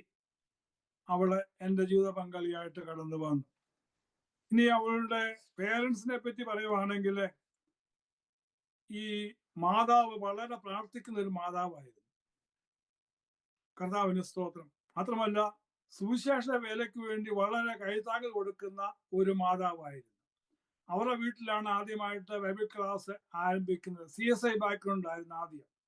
പിന്നെ അവിടെ ഉള്ള പാസ്റ്റർ MD ദാനിയേൽ കുഴിക്കാല, അദ്ദേഹം ആ ദേശത്ത് ആ സഭയ്ക്ക് വേണ്ടി ഇവരെ അതിൻ്റെ കാര്യങ്ങളെല്ലാം ക്രമീകരിച്ച് കൊടുക്കുകയും അങ്ങനെ പെന്തക്കോസ്ത് അനുഭവത്തിലേക്ക് പാസ്റ്റർ MD ദാനിയേലിന്റെ കൂടെ അവിടെ പ്രവർത്തിക്കുവാനും ആ ഭവനം ആ സഭയുടെ താങ്ങും തണലുമായിട്ട് തീർന്നു. കർത്താവിന് സ്തോത്രം. മാത്രമല്ല മാതാവ്, എൻ്റെ വൈഫിന്റെ മാതാവ് മരിക്കുന്നവരെ രോഗശാന്തിക്ക് വേണ്ടി ഉറച്ചു നിന്നു. അമേരിക്കയെ വരാൻ വേണ്ടി തീരുമാനമൊക്കെ എടുത്തെങ്കിലും ഇവിടെ കോൺസുലേറ്റ് വന്നപ്പോൾ അവർ ചോദിച്ചു, അമേരിക്കയ്ക്ക് വന്നു കഴിഞ്ഞാൽ മെഡിസിൻ കഴിക്കുമോ എന്ന് എഴുതി തരാമെങ്കിൽ നിങ്ങളെ അമേരിക്കയ്ക്ക് വിടാം എന്ന് പറഞ്ഞപ്പോൾ അമ്മ പറഞ്ഞു, ഞാൻ മെഡിസിൻ കഴിക്കത്തില്ല. അപ്പം മക്കളെല്ലാം ചോദിച്ചു, അമ്മയ്ക്ക് അങ്ങ് പറഞ്ഞുകൂടായിരുന്നോ എന്ന് ചോദിച്ചെങ്കിൽ തമാശ ചോദിച്ചാണ്. പക്ഷെ അമ്മ പറഞ്ഞു, ഞാൻ എടുത്ത തീരുമാനമാണ്, കള്ളം പറഞ്ഞു എനിക്ക് അമേരിക്കയ്ക്ക് വരണ്ട. കർത്താവിന് സ്തോത്രം. ചുരുക്കം പറഞ്ഞാൽ നാട്ടിൽ തന്നെ അമ്മച്ചി മരിച്ചു. വളരെ വിശ്വാസത്തിൽ തന്നെ അമ്മച്ചി കടന്നുപോയി. കർത്താവിന് സ്തോത്രം. ഈ കുടുംബങ്ങളിൽ 10 മക്കളുണ്ട്. മക്കളിൽ ഈ 4 പേര് കർത്താവിന്റെ വേലയിൽ ഞങ്ങൾ ഉൾപ്പെടെ ആയിരിക്കുന്നു. അത് പറഞ്ഞതിൽ വളരെ ചാരിതാർത്ഥ്യമുണ്ട്. കർത്താവിന് സ്തോത്രം. ഇനി എൻ്റെ പേരൻസിനെ പറ്റി പറഞ്ഞു കഴിഞ്ഞാൽ, ഞാൻ പറഞ്ഞല്ലോ എൻ്റെ പേരൻസിന്റെ കാര്യം. പാസ്റ്റർ KT ജോൺ, എൻ്റെ അമ്മ ഏലിയാമ്മ ജോൺ, രണ്ടുപേരും ഇവിടെ വന്നിട്ടാണ് കടന്നുപോയത്. നിത്യയിൽ അവർ ആയിരിക്കുന്നു. കർത്താവിന് സ്തോത്രം. മാർത്തോമ ബാക്ക്ഗ്രൗണ്ടിലായിരുന്നു. എൻ്റെ വല്യപ്പച്ചൻ മാർത്തോമയിൽ ഉപദേശിയായിരുന്നു. തോമാച്ചൻ ഉപദേശി എന്ന് പറയും. ഉയർത്തിയിടും ഞാൻ എൻ്റെ കൺകൾ തുണയരുളും വൻ കിരി എന്നുള്ള പാട്ട് നമ്മൾ പലപ്പോഴും പാടാറുണ്ട്. എൻ്റെ വല്യപ്പച്ചൻ എഴുതിയ പാട്ടാണെന്നാണ് ഞാൻ കേട്ടിട്ടുള്ളത്. മാർത്തോമ പള്ളിയിലൊക്കെ നടന്ന് ഒരുപാട് പള്ളിയിൽ പ്രസംഗിക്കാൻ എൻ്റെ വല്യപ്പച്ചൻ പോകുമായിരുന്നു. വലിയൊരു മനുഷ്യനായിരുന്നു. 6 അടി കളരവും അതിന് ഒത്തവണ്ണം തടിയും. തോമാച്ചൻ ഉപദേശിനാന്ന് മാർത്തോമയിൽ പള്ളികളിൽ പ്രസംഗിക്കാൻ പ്രത്യേകം കൺവെൻഷൻ പ്രസംഗനായിട്ട് നടന്നു. കർത്താവിന് സ്തോത്രം. അങ്ങനെ ഇരിക്കുന്നപ്പോഴാണ് എൻ്റെ പിതാവ് 22ാമത്തെ വയസ്സിൽ ജോലി തേടി ഇന്ത്യൻ ആർമിയിലേക്ക് പോയി. നോർത്ത് ഇന്ത്യയിൽ പോയി അവിടെ ഇന്ത്യൻ ആർമിയിൽ ഒരു പട്ടാളക്കാരനായിട്ട് ജോലിക്ക് കയറി. അന്ന് മാർത്തോമ ബാക്ക്ഗ്രൗണ്ടാണ്. അങ്ങനെ ഇരിക്കുന്ന സന്ദർഭത്തിൽ പലയിടങ്ങളിൽ ജോലി ചെയ്തു. പൂന, ജബൽപൂർ, മദ്രാസ്, പുൽഗോൺ, ബോംബെക്ക് അടുത്തുള്ള നാസിക്, പിന്നെ ഡെഹ്റോഡ്, ദേവദാലി, ഇങ്ങനെ മറ്റു പല സ്ഥലങ്ങളിലും ജോലി ചെയ്തുകൊണ്ടിരുന്നു. രക്ഷയുടെ അനുഭവം ഉണ്ടാകുവാൻ കാരണം പൂനായിൽ കിർക്കി എന്ന് പറഞ്ഞ സ്ഥലത്ത് ഇരിക്കുമ്പോൾ താൻ സിനിമ കാണുമായിരുന്നു. സിനിമാ കൊട്ടയിൽ പോയി സിനിമ കണ്ടുകൊണ്ടിരിക്കുമ്പോൾ പട്ടാളക്കാരനാണ്, അവർക്ക് അതിന് കാണുന്നതിനും കുഴപ്പമില്ല, അവര് അനുമതി കൊടുക്കാറുണ്ട്. അങ്ങനെ സിനിമാ കൊട്ടയിൽ ചെന്ന് സിനിമ കണ്ടുകൊണ്ടിരിക്കുമ്പോൾ ഒരു ശബ്ദം, ദൈവശബ്ദം കേട്ടു. Where will be your eternity when you die? നീ ഇന്ന് മരിച്ചാൽ നിന്റെ നിത്യത എവിടെ കഴിക്കും? ശബ്ദം അവിടെ മുഴങ്ങി. ഇത് കേട്ട ഭയന്നു പോയി. താൻ അവിടെ നിന്ന് ഇറങ്ങി ഓടി. അങ്ങനെ ആണ് രക്ഷയിലേക്ക് വരുന്നത്. എൻ്റെ പിതാവ് കൃപാവരപ്രാപ്തനായിരുന്നു. 70ഓളം പ്രാവശ്യം ദൈവശബ്ദം കേട്ടിട്ടുണ്ടെന്നാണ് അദ്ദേഹത്തിന്റെ അനുഭവ സാക്ഷ്യത്തിൽ ബുക്കിലൂടെ ഇരിപ്പുണ്ട് എഴുതിയിരിക്കുന്നത്. സ്തോത്രം. മിലിറ്ററി ക്യാമ്പുകളിൽ താൻ പ്രാർത്ഥന തുടങ്ങി. തനിയെ പോയി പ്രാർത്ഥിക്കാൻ വേണ്ടി തുടങ്ങി. കൂടെ പിന്നെ ചിലർ കൂടി. അങ്ങനെ രാത്രി സമയത്ത് ഇവരിങ്ങനെ എഴുന്നേറ്റ് പ്രാർത്ഥിക്കാൻ വേണ്ടി പോകുന്നത് കണ്ടപ്പോൾ മിലിറ്ററി ക്യാമ്പിൽ സംശയമുണ്ടായി.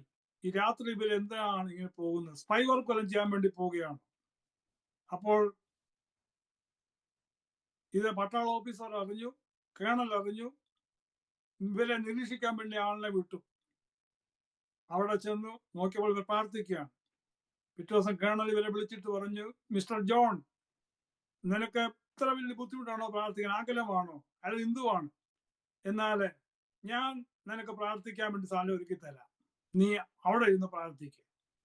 അങ്ങനെ ദൈവം ചെയ്ത അത്ഭുതം. പിന്നത്തേതിൽ ഇംഗ്ലീഷ് ചർച്ചിലെ മീറ്റിംഗ് തുടങ്ങി. അവിടെ വലിയ കൂടി ആരംഭിച്ചുകൊണ്ടിരിക്കുമ്പോൾ ബോംബെയിൽ നിന്നും ചിലർ കടന്നു വന്നിട്ട് വിശ്വാസ സ്നാനത്തെ കുറിച്ച് പറഞ്ഞു. അപ്പൊ അന്ന് വിശ്വാസ സ്നാനം പിന്നെ എടുത്തിട്ടില്ല. വിശ്വാസ സ്നാനം അത് ശരിയായ സ്നാനം, ഇമ്മേഴ്സൽ ബാപ്റ്റിസം ആണ്, മുഴുകൽ സ്നാനമാണ് ശരിയായ സ്നാനമെന്നും ശിശുസ്നാനമല്ല എന്നുള്ള ഉപദേശത്തോടെ പറഞ്ഞപ്പോൾ പിതാവ് അതിനെപ്പറ്റി ചിന്തിക്കാൻ വേണ്ടി തുടങ്ങി. അങ്ങനെ പ്രാർത്ഥിച്ചുകൊണ്ടിരിക്കുമ്പോൾ കർത്താവെ, വിശ്വാസ സ്നാനമാണ് ശരിയെങ്കിൽ അതിനെ എനിക്ക് വഴി കാണിച്ചു തരണമേ എന്ന് പറഞ്ഞുകൊണ്ടിരുന്നു. അങ്ങനെ പ്രാർത്ഥിച്ചുകൊണ്ടിരിക്കുമ്പോൾ ഒരു ദിവസം രാത്രി സമയത്ത് 3 അസുഖങ്ങൾ തനിക്ക് ശക്തമായിട്ട് വന്നു, ഒന്നിച്ചു കയറി വന്നു. സ്തോത്രം. വോമിറ്റിങ്, അതുപോലെ തന്നെ ഡിസെൻറ്ററി, തലകറക്കം. ഈ 3 അസുഖങ്ങൾ വന്ന മരിക്കുന്ന അവസ്ഥയിലേക്ക് വന്നു കഴിഞ്ഞപ്പോൾ, കർത്താവെ, നീ എൻ്റെ ജീവനെ എടുക്കുകയാണോ? എൻ്റെ ഭാര്യയും എൻ്റെ മകനും അനാഥരായി തീരാൻ വേണ്ടി പോവുകയാണോ? ഞാൻ നിന്റെ വേല ചെയ്യുന്നല്ലോ, ഞാൻ ചെറുപ്പമാണല്ലോ എന്ന് പറഞ്ഞുകൊണ്ട് പ്രാർത്ഥിക്കുമ്പോൾ ഒരു ദൈവശബ്ദം, മകനെ, നീ ഇന്ന് മരിച്ചാൽ നിനക്ക് സ്വർഗമുണ്ട്. എന്നാൽ സ്വർഗത്തിൽ നിനക്ക് പ്രതിഫലത്തിന് കുറവുണ്ട്. എന്തുകൊണ്ടെന്നാൽ നീ എൻ്റെ കൽപ്പന അംഗീകരിച്ചിട്ടില്ല. കർത്താവെ, നീ എന്നെ സൗഖ്യമാക്കുകയാണെങ്കിൽ ഞാൻ പെട്ടെന്ന് നിന്റെ കൽപ്പന അനുസരിച്ചോളാം എന്ന് പറഞ്ഞു. ആ തീരുമാനം എടുത്തു കഴിയുകയും തൻ്റെ രോഗങ്ങൾക്ക് സൗഖ്യമുണ്ടായി. അപ്പോൾ മിലിറ്ററി ഡോക്ടർമാര് 3 ദിവസത്തെ അവധി കൊടുത്തിരുന്നു. അസുഖം വന്നതല്ലയോ, റെസ്റ്റ് എടുക്കാൻ വേണ്ടി പറഞ്ഞു. അപ്പോൾ എൻ്റെ പിതാവ് പറഞ്ഞു, പ്രാർത്ഥിച്ചു, കർത്താവെ, ഞാൻ സ്നാനപ്പെടാൻ വേണ്ടി തയ്യാറായിരിക്കുന്നു. 3 ദിവസത്തെ അവധി കിട്ടിയിരിക്കുന്നു. ഈ 3 ദിവസത്തിനകത്ത് എൻ്റെ സ്നാനം നടക്കണം. അതിനുവേണ്ടി ഒരു ദൈവത്തിന്റെ ദാസനെ എൻ്റെ അടുക്കിലേക്ക് അയച്ചു തരണമേ എന്ന് പറഞ്ഞു പ്രാർത്ഥിച്ചുകൊണ്ടിരുന്നു. 3-ാം ദിവസം ഇങ്ങനെ പ്രാർത്ഥിച്ചുകൊണ്ടിരിക്കുമ്പോൾ ഡോറിൽ ഒരു മുട്ട് കേട്ടു. തുറന്നു നോക്കുമ്പോൾ റെയിൽവേയിലെ ഒരു ഗാർഡും, ഒരു വർഗീസ്, മലയാളിയ, അദ്ദേഹത്തിലൂടെ ഒരു പാസ്റ്ററും, TPM-ന്റെ ഒരു പാസ്റ്ററും നിൽക്കുന്നു. അവിടെ ദൈവശബ്ദം, ഇതാ നിന്നെ സ്നാനപ്പെടുത്തുന്നതിനെ ഞാൻ അയച്ചിരിക്കുന്നു, ഇവനെ സ്നാനപ്പെടുക. ഈ ശബ്ദം അപ്പച്ചന് വ്യക്തമായിട്ട് കേട്ടു. അപ്പോൾ സംഭവിച്ച കാര്യം, ഈ പാസ്റ്റർ ബോംബെക്ക് പോകാൻ വേണ്ടി ഒരുങ്ങുമ്പോഴാണ്, പ്ലാറ്റ്ഫോമിൽ നിൽക്കുമ്പോഴാണ് ദൈവശബ്ദം കേട്ടു. തനിക്കും ദൈവശബ്ദം കേൾക്കാറുണ്ടായിരുന്നു. നാസിക് റോഡ്. കർത്താവിന് സ്തോത്രം. അവ ശബ്ദം കേട്ടപ്പോൾ അവിടെ വന്ന് ടിക്കറ്റ് എടുത്ത് അവിടെ വന്ന് ഇറങ്ങിയിട്ട് ഇദ്ദേഹത്തെ പരിചയപ്പെട്ടു. അങ്ങനെ ഞങ്ങളുടെ വീട്ടിലേക്ക് കൊണ്ടുവന്നു. അദ്ദേഹത്തിന്റെ കൈക്കീഴിൽ സ്നാനപ്പെടാൻ വേണ്ടി പിതാവ് തീരുമാനമെടുക്കുകയും മിലിറ്ററി ട്രക്കിന്റെ അകത്ത് അപ്പച്ചനും അന്ന് കൊച്ചു ഞാൻ, എന്നെയും എൻ്റെ മാതാവ്, ഈ പാസ്റ്റർ, ഇവരാൾ കൂടി ആറ്റിന്റെ തീരത്തോട്ട് ചെന്നു. അവിടെ ബെഡ്ഷീറ്റ്, ദരി അവിടെ മണൽപ്പുറത്ത് വിരിച്ചിട്ട് ക്ലാസ് എടുത്തു. പാസ്റ്റർ ക്ലാസ് എടുത്തുകൊണ്ടിരിക്കുമ്പോൾ ഒരു ശബ്ദം കേട്ടപ്പോൾ വേറൊരു മിലിറ്ററി ട്രക്ക് വരുന്നു. ഈ കൂട്ടായ്മയിലുള്ള സിവിലിയൻസ് ആൾക്കാരും അല്ലാതെ മിലിറ്ററിക്കാരായിട്ടുള്ള ആൾക്കാർ ഈ സ്നാനം കാണാൻ വേണ്ടി വരിക. അപ്പച്ചോടെ സ്നേഹം കൊണ്ടും, അത് മിലിറ്ററിക്കാർ ഒത്തിരി പേര് അതിനകത്തുണ്ട്, 70ഓളം പേരുണ്ട്. അപ്പച്ചനും അമ്മച്ചി സ്നാനമേറ്റു. കൂടാതെ ഈ വന്നവരിൽ 3 പേര് അവിടെ തീരുമാനമെടുത്തു, അവരെയും സ്നാനപ്പെട്ടു. അപ്പൊ ദൈവം അത്ര വിശ്വസ്തനായ ദൈവമാണ്. ചുരുക്കം പറഞ്ഞാൽ അപ്പച്ചൻ അഭിഷേകം പ്രാപിച്ചു. അനേകയിടങ്ങളിൽ കർത്താവിന്റെ വേല ചെയ്യുവാൻ വേണ്ടി കർത്താവ് ഇടയാക്കിക്കൊണ്ടിരുന്നു. കർത്താവിന് സ്തോത്രം. പിന്നെ കാഴ്ച വളരെ നഷ്ടപ്പെട്ടു. കാഴ്ച നഷ്ടപ്പെട്ട് കഴിഞ്ഞപ്പോൾ മിലിറ്ററിയിൽ തുടരാൻ വയ്യാത്തൊരു അവസ്ഥയിലേക്ക് വന്നു. 15 വർഷത്തെ സർവീസിനുള്ളിൽ തന്നെ തിരിച്ച് നാട്ടിൽ വന്ന് ഒരു സാക്ഷ്യം കേട്ടപ്പോൾ, തിരുവല്ല ശാലോൺ തോമാച്ചായൻ ആ സാക്ഷ്യം കേട്ട് കഴിഞ്ഞപ്പോൾ കൺവെൻഷൻ കഴിഞ്ഞിട്ട് റാന്നി വെച്ച് ആ ബ്രദറിനെ ഇങ്ങോട്ട് വിളിക്കാൻ പറഞ്ഞു. അപ്പച്ചനെ വിളിച്ചു. ബ്രദർ എന്റെ ബൈബിൾ ഒന്ന് പഠിക്കാൻ വേണ്ടി പറഞ്ഞു. അങ്ങനെ തോമാച്ചാൻ വിളിച്ചനുസരിച്ച് തിരുവല്ല ശാലോനിൽ ചെന്ന് പഠിക്കാൻ തുടങ്ങി. അവിടെയും പ്രാർത്ഥനാ ഗ്രൂപ്പ് തുടങ്ങി. പലരും അഭിഷേകം പ്രാപിച്ചു. പല കുട്ടികളും അഭിഷേകം പ്രാപിച്ചപ്പോൾ 6 മാസം കഴിഞ്ഞപ്പോൾ തോമാച്ചാൻ പറഞ്ഞു, ബ്രദർ ഇനിയും പഠിച്ച് സമയം വെറുതെ കളയണ്ട, വേറെ വേലയ്ക്ക് വേണ്ടി ഇറങ്ങിക്കൊള്ളാൻ പറഞ്ഞു. അങ്ങനെ തോമാച്ചാൻ തന്നെ ഇടവിട്ട ഏത്തക്കല്, മേക്കുടൂര്, മുണ്ടുകോട്ടയ്ക്കൽ, കൊന്നപ്പാറ, റാന്നി, പുല്ലമ്പള്ളി, റാന്നിയില് തുടങ്ങിയ സ്ഥലങ്ങളിലൊക്കെ ഇരുന്നു. പിന്നെ പുല്ലമ്പള്ളി ചർച്ചിലിരുന്നു, ഇലന്തൂർ ചർച്ചിലിരുന്നു, വാര്യാവരം ചർച്ചിലിരുന്നു. ഇങ്ങനെ അനേക ഇടങ്ങളിൽ കർത്താവിന് വേല ചെയ്തു. ഇതാണ് അപ്പച്ചന്റെ ശുശ്രൂഷയെ പറ്റിയുള്ള കാര്യം. കാരണം എന്നോട് പറഞ്ഞിരുന്നു, എന്റെ കാലശേഷം എന്തെങ്കിലും അവസരം കിട്ടിക്കഴിഞ്ഞാൽ എന്റെ അനുഭവ സാക്ഷി നീ പറയണമെന്ന് എന്നോട് പറഞ്ഞിരുന്നു. അതുകൊണ്ടാണ് എത്ര വിശദമായിട്ട് പറഞ്ഞത്. കാരണം ഇതുപോലെ ആരോമ TV എനിക്ക് ഒരു അവസരം ഒരുക്കി തന്നു. വളരെ നന്ദിയുണ്ട്. അതുകൊണ്ട് ഞാൻ സമയം തക്കത്തിൽ പ്രധാനപ്പെടുത്തുന്നതേ ഉള്ളൂ. എന്റെ പിതാവാണ് എന്നെ സ്നാനപ്പെടുത്തിയത്. റാന്നി ഇന്ന് തകർന്നുപോയ പാലം, റാന്നി പാലത്തിന്റെ അടിയിൽ, അന്ന് ആ പാലം പഴയ പാലം തന്നെയായിരുന്നു. പമ്പ നദിയിൽ എന്റെ പിതാവാണ് എന്നെ സ്നാനപ്പെടുത്തിയത്. ഇനി ഞാൻ പൂർണ്ണ സുവിശേഷത്തിലേക്ക് വേണ്ടി ഇറങ്ങിയ കാര്യം കൂടെ പറയട്ടെ. അങ്ങനെ 10 വർഷക്കാലം ഞാൻ വടക്കിന്റെ വിവിധ ഭാഗങ്ങളിൽ ജോലി ചെയ്തുവെങ്കിലും അക്കൗണ്ടന്റ് ആയിട്ട് കർത്താവിന്റെ വേലയ്ക്ക് വേണ്ടി പൂർണ്ണമായിട്ട് ഇറങ്ങണമെന്നുള്ള വിളി എന്റെ മേൽ ശക്തമായിട്ട് വന്ന നിമിത്തമായിട്ട് 1990 ജാനുവരിയിൽ ജോലി റിസൈൻ ചെയ്തിട്ട് നാട്ടിൽ കുടുംബമായിട്ട് വന്ന് 21 ഡേയ്സ് ഫാസ്റ്റിംഗിൽ ഇരുന്നു. അത് കഴിഞ്ഞിട്ട് ഫെയ്ത്ത് തിയോളജിക്കൽ സെമിനാരി മണക്കാലയിൽ ദൈവനം പഠിക്കാൻ വേണ്ടി പോയി. അവിടെ 3 വർഷം പഠിച്ചു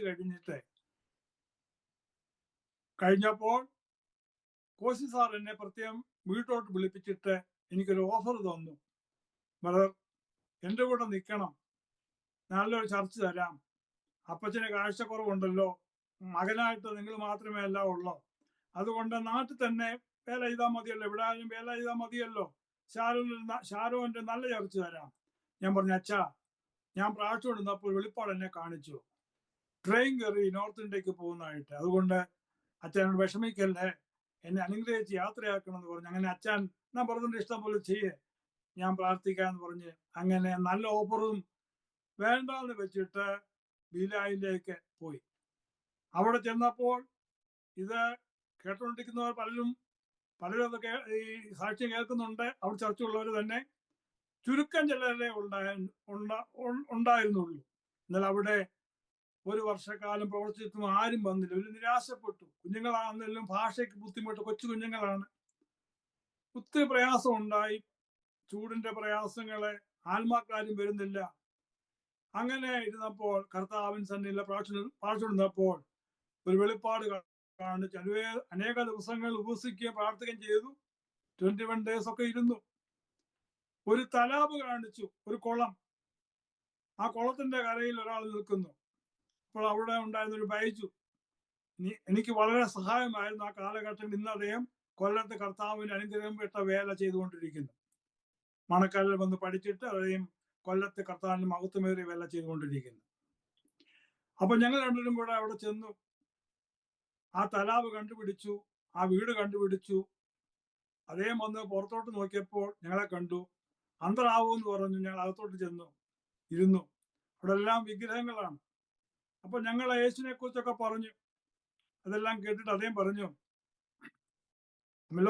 ഞങ്ങൾ പറഞ്ഞു, यीशु मसीह के बारे में, यीशु मसीह चंगाई देने वाले परमेश्वर है, आप यीशु मसीह विश्वास करेगा तो यीशु मसीह जरूर चंगाई देगा. ഇന്ത്യയൊക്കെ ഒത്തിരി മറന്നുപോയി ഞാനിപ്പോ. ഏതായാലും അങ്ങനെയൊക്കെ പറഞ്ഞപ്പോ അദ്ദേഹം പറഞ്ഞു, കാര്യമൊക്കെ ശരിയാണ്, എൻ്റെ മകനൊരു ഓപ്പറേഷൻ വേണം, അതിന് പൈസ വേണം, 1000 രൂപ, അന്നത്തെ കാലത്ത് 1000 രൂപ വേണം. അത് ഇല്ലാതെ ഞങ്ങൾ ബുദ്ധിമുട്ടുകയാണ്. കൂലിപ്പണിക്കാരാണ്. വയറ്റൊരു മുഴയാണ്. ഞങ്ങൾ പറഞ്ഞൊരു കാര്യം ചെയ്യും, ചർച്ചയിൽ കൊണ്ടുപോവാ, ഞങ്ങൾ പ്രാർത്ഥിക്കാമെന്ന് പറഞ്ഞു. ഞങ്ങൾ അവിടെ പ്രാർത്ഥിച്ചിട്ട് ഞങ്ങൾ ഇങ്ങനെ പോകുന്നു, ടാക്സിയും കൊടുത്തു. എന്നാൽ ഇദ്ദേഹം ചർച്ച വരുമെന്ന് ഞങ്ങൾ വിചാരിച്ചില്ല. കാര്യം ഇതൊക്കെ അങ്ങനെ സാധാരണ വരാറില്ല. വൈകുന്നേരം ഇവൻ ഭാര്യയുമായിട്ട് കുഞ്ഞിനുമായിട്ട് ചർച്ചയിൽ കൊണ്ടുവന്നു. അടുത്ത സിസ്റ്റേഴ്സ് ഉണ്ട്, അവരെ വിളിപ്പിച്ചു, സഹോദരങ്ങളെ വിളിപ്പിച്ചു, ഈ ബൈജു എന്ന് പറഞ്ഞ കർത്താദാസിനെ വിളിപ്പിച്ചു. എല്ലാവരും വന്നു. ഇവരെ നടുക്കിരുത്തി 1 മണിക്കൂർ ഇരുത്തി ഞങ്ങൾ പ്രാർത്ഥിച്ചു. കൈയോട് കൈ ഓർത്ത് പ്രാർത്ഥിച്ചു. ആ മോഴ അങ്ങ് അപ്രത്യക്ഷമായി പോയി. അതോടുകൂടി ആ കുടുംബം വരാൻ വേണ്ടി തുടങ്ങി. ചുരുക്കാൻ പറഞ്ഞാൽ അവിടെ തൊട്ട് ദൈവപ്രവൃത്തി കൊണ്ട് ആരംഭിക്കാൻ തുടങ്ങി. ദുർഗ ഇന്ന് ഛത്തീസ്ഗഡിലൊക്കെ വലിയ ബുദ്ധിമുട്ടാണ് കർത്താവിന് വില ചെയ്യാൻ. അവിടെ സൈക്കിൾ ചവിട്ടി ദുർഗ പരിസര പ്രദേശങ്ങളെല്ലാം പോയി സുവിശേഷം അറിയിക്കുകയും ഒരുപാട് രോഗികൾ സൗഖ്യമാവുകയും ചെയ്തുകൊണ്ടിരുന്നു. നട്ടല് അകന്നുപോയ ഒരു സഹോദരി പ്രസവത്തിൽ 3 കുഞ്ഞുങ്ങളാ. അതോടുകൂടി നട്ടല്ല കണ്ണി അകന്നുപോയി. പ്ലാസ്റ്റർ ഇട്ട് 3 മാസം കിടക്കണമെന്ന് ഡോക്ടർ പറഞ്ഞപ്പോൾ ഉപസ്ഥിത പ്രാർത്ഥിച്ചുകൊണ്ടിരിക്കുമ്പോൾ കർത്താവ് പറഞ്ഞു, ദുർഘടമായ ഹോസ്പിറ്റലിൽ നിന്ന് ചെല്ലണം, അവർക്ക് വേണ്ടി പ്രാർത്ഥിക്കാൻ എന്ന് പറഞ്ഞു. ഞാൻ സൈക്കിൾ ചവിട്ടി 10 മൈൽ, അന്ന് ഉപവാസം ഇരിക്കുന്ന സമയമാണ്, ഭയങ്കര ക്ഷീണമാണ്, എങ്കിലും അന്ന് സൈക്കിളേ ഉള്ളൂ. അവിടെ ചെന്ന് ഒരുപാട് രോഗികൾ നിന്ന് കിടക്കുകയാണ്. ദൂരെ മാറിക്കൊണ്ട് ഇവരുടെ പരിതാപകരമായ അവസ്ഥ കണ്ടു. കൊച്ചു പിഞ്ചു കുഞ്ഞുങ്ങൾ, വേറെ പിള്ളേർക്കുണ്ട്, അതിലൂടെ 3 ഒറ്റ പ്രസവത്തിൽ 3 കുഞ്ഞുങ്ങൾ. കൈ ഉയർത്തി, കർത്താവ് ഈ സഹോദരിയെ വിടുവിക്കണം, ഇനി അല്ലാതെ വേറെ ആരുമില്ലല്ലോ എന്ന് പറഞ്ഞ് ഞാനിങ്ങ് പോകുന്നു. ആ നട്ടെല്ലാം അങ്ങ് ജോയിന്റ് ആയി. അതോടുകൂടി ഡോക്ടർക്ക് അതിശയമായി. അപ്പൊ അവർ പറഞ്ഞു, പാസ്റ്റർ साहब आके प्रार्थना किया इसलिए चंगा हो गया. അപ്പൊ പറഞ്ഞു, ഡോക്ടർ പറഞ്ഞു, തുമാര പരമേശ്വർ സച്ചായ പരമേശ്വർ ഹേ, യീശു സച്ചാ പരമേശ്വർ ഹേ എന്നൊക്കെ പറഞ്ഞു. അദ്ദേഹം ഹിന്ദുവാണ്. അദ്ദേഹത്തിന് അത്ഭുതമായി പോയി. ചുരുക്കം പറഞ്ഞാൽ ആ കുടുംബം, ഈ സഹോദരിയുടെ ഭർത്താവ് ഒരു കാർപ്പൻറ്റർ ആയിരുന്നു, ശ്യാം. അദ്ദേഹം സുശേഷവേലക്കാരനായിരുന്നു. അവൻ നിമിത്തമായിട്ട് അനേകർ ചർച്ചിലേക്ക് കൊണ്ടുവന്നു. അങ്ങനെ ദുർക്കിൽ വേല ആരംഭിച്ചു. സമയപ്രദേശങ്ങൾ ഔട്ട് സ്റ്റേഷൻ ആരംഭിച്ചു. 3-4 ഔട്ട് സ്റ്റേഷൻ ആരംഭിച്ചിട്ട് ഇഷ്ടം പോലെ ആത്മാക്കൾ, ചർച്ച് നിറയെ ആത്മാക്കൾ വരാൻ വേണ്ടി തുടങ്ങി.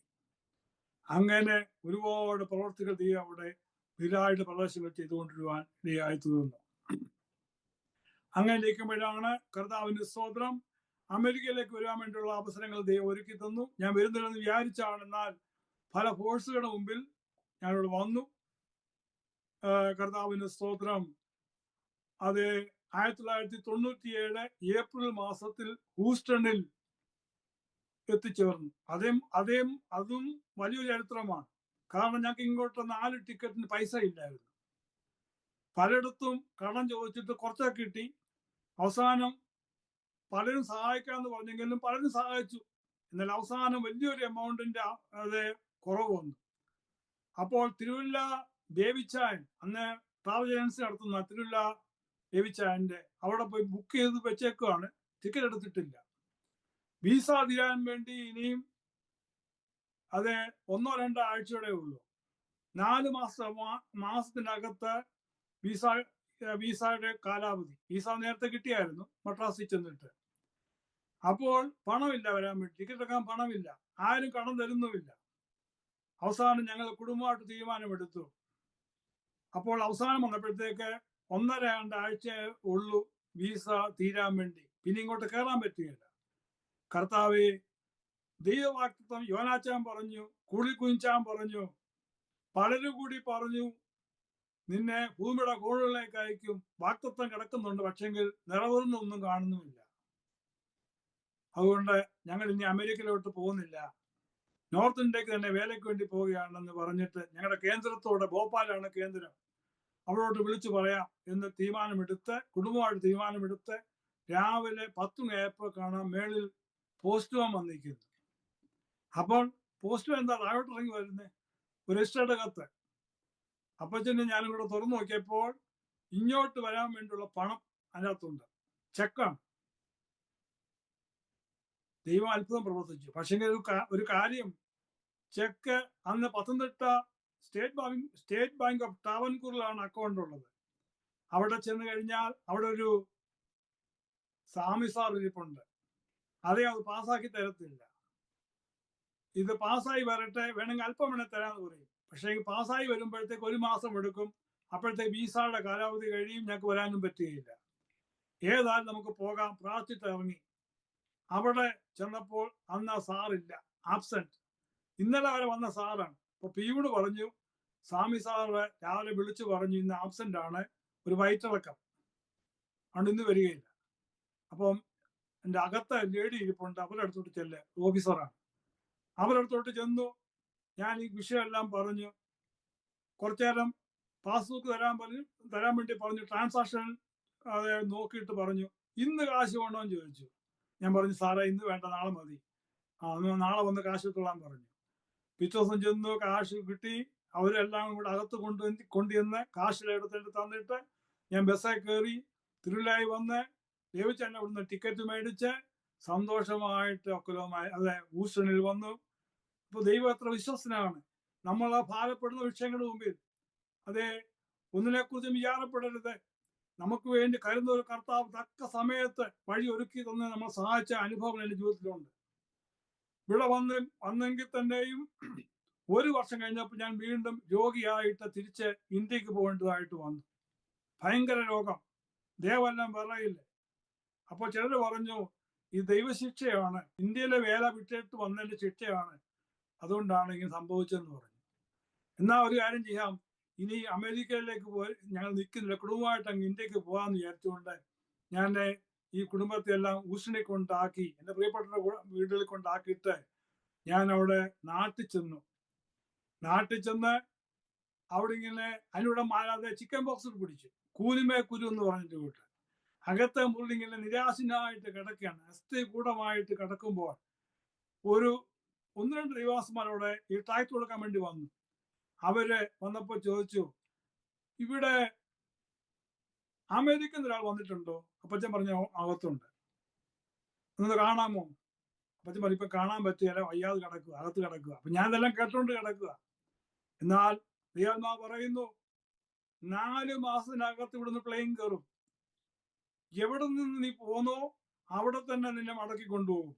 അവിടെ നിന്നെ കൊണ്ട് എന്റെ ശുശ്രൂഷ ചെയ്യിപ്പിക്കുമെന്ന് പറഞ്ഞു. കറക്റ്റ് 2.5 മാസം കഴിഞ്ഞപ്പോഴത്തേക്ക് എന്റെ ശരീരത്തിന്റെ രോഗങ്ങൾ മാറി, ശരീരം പുഷ്ടി വെച്ചു, സൗഖ്യം പ്രാപിച്ചു. ആ പറഞ്ഞ ടൈമിനുള്ളിൽ തന്നെ ഞാൻ ഈ ഒക്കലവുമായി വന്നു. എൻ്റെ കുടുംബം ഊസ്റ്റണിൽ ഇവിടെ എത്തി. അന്ന് തൊട്ട് ദൈവം അനുഗ്രഹിക്കാൻ വേണ്ടി തുടങ്ങി. അന്ന് ഞങ്ങൾ ആരംഭിച്ച ചർച്ചാണ് എബനേസർ പെന്തക്കോസ്റ്റൽ അസംബ്ലി. അത് പിന്നെ IPC-യുമായിട്ട് ചേർന്ന് IPC എബനേസർ എന്നുള്ള പേരിൽ അറിയപ്പെടുന്നു. അങ്ങനെ ആ ചർച്ച അന്ന് ആരംഭിപ്പാൻ കർത്താവ് ഇടയാക്കി തീർത്തു. 1999 ഓഗസ്റ്റ് 22-ാം തീയതി ആ ചർച്ച ആരംഭിപ്പാനും ദീർഘവർഷങ്ങൾ കർത്താവിന്റെ വേലയുടെ മുമ്പിൽ പാസ്റ്ററായിട്ട് ഇരിപ്പാനും കർത്താവ് സഹായിച്ചു. ഇപ്പോൾ സഹശുശ്രൂഷകനായിട്ട് മറ്റു പല ദൈവാസന്മാരോട് ശുശ്രൂഷിച്ചു. സഭയ്ക്ക് അനുഗ്രഹമായിരുന്നു. സഹശുശ്രൂഷകനായിട്ട് ഇപ്പോൾ ആ ചർച്ചിൽ ശുശ്രൂഷിക്കുകയും അതുപോലെ തന്നെ സോഷ്യൽ മീഡിയ വഴി മെസ്സേജുകൾ കൊടുത്തുകൊണ്ടിരിക്കുകയും ചെയ്യുന്നു. മറ്റു പല മിനിസ്റ്ററുകളും ചെയ്തുകൊണ്ടിരിക്കുന്നു. പറയാൻ തുടങ്ങിയാൽ ഇവിടെ നിൽക്കാൻ പറ്റത്തില്ല. അതുപോലെ അനർത്ഥങ്ങൾ, അപകടങ്ങളൊക്കെ വന്നിട്ടുണ്ട്. മലേറിയ വന്നു, ഹാർട്ട് ഇഷ്യൂസ് വന്നു, ഇതെല്ലാം വന്നെങ്കിലും ഇപ്പോഴിതെല്ലാം സൗഖ്യത്തോടെ, ആരോഗ്യത്തോടെ, ബലത്തോടു കൂടി ദൈവം നടത്തിക്കൊണ്ടിരിക്കുന്നു. ഒരു വാക്യം പ്രേക്ഷകരോട് ഞാൻ പറയട്ടെ, എന്റെ അനുഭവത്തിന്റെ വെളിച്ചത്തിൽ. യെശയ്യാവ് 55:8-9 അവിടെ കാണുന്ന ഇപ്രകാരമാണ്, എന്റെ വിചാരങ്ങൾ നിങ്ങളുടെ വിചാരങ്ങളല്ല, നിങ്ങളുടെ വഴികൾ എന്റെ വഴികളുമല്ല. ആകാശം ഭൂമിക്ക് മീതെ ഉയർന്നിരിക്കുന്ന പോലെ എന്റെ വഴികൾ നിങ്ങളുടെ വഴികളിലും എന്റെ വിചാരങ്ങൾ നിങ്ങളുടെ വിചാരങ്ങൾ ഉയർന്നിരിക്കുന്നുവെന്ന് യഹോവ അരുളി ചെയ്യുന്നു. Here we can see that my thoughts, the Lord says, my thoughts are not your thoughts. My ways are not your ways. As the heavens are higher than the earth, so my ways are higher than your ways. And my thoughts are higher than your thoughts. അതുകൊണ്ട് നമ്മൾ ഒന്നിനെക്കുറിച്ചും ഭാരപ്പെട്ടു പോകണ്ട. ദൈവം ഒരു വാഗ്ദത്തം നമ്മളോട് ചെയ്തിട്ടുണ്ടെങ്കിൽ നമ്മൾ പിടിച്ചു വെച്ച് പ്രാർത്ഥിച്ചാൽ മതി. എന്തെല്ലാം എതിർപ്പ് വന്നാലും, എന്തെല്ലാം രോഗങ്ങൾ വന്നാലും, എന്തെല്ലാം കഷ്ടങ്ങൾ വന്നാലും നിരാശപ്പെട്ടു പോകരുതേ, ഭാരപ്പെട്ടു പോകരുത്, തളർന്നു പോകരുതേ. വാഗ്ദത്തം ചെയ്ത ദൈവം വിശ്വസ്തനാണ്. അവൻ നിവർത്തിപ്പാൻ ശക്തനായ ദൈവമാണ്. പ്രത്യേകാൽ ഈ സമയം ഇത്രയും വിലയേറിയ സമയം അനുവദിച്ചതായ പാസ്റ്റർ ഡാനിയൽ ജോൺ അവരോടും അരമ ടിവിയോടും ബഹുമാനപ്പെട്ട ഓഡിയൻസിനോടും പ്രത്യാൽ എന്നെ ഇതിലേക്ക് ഇൻട്രൊഡ്യൂസ് ചെയ്തതായ പ്രിയ ജേക്കബ് ജോൺ എൻ്റെ ആത്മാർത്ഥ സഹോദരനാണ്, ബ്രദറാണ്. അദ്ദേഹത്തോടും ഹൃദയം നിറഞ്ഞ് നന്ദി അറിയിക്കുന്നു. ഒരു വാക്ക് നമുക്ക് പ്രാർത്ഥിക്കാം. കർത്താവിന് സ്തോത്രം. ഞങ്ങളുടെ സ്വർഗപിതാവേ, ഞങ്ങൾ നിന്നെ സ്തുതിക്കുന്നു, മഹത്വപ്പെടുത്തുന്നു.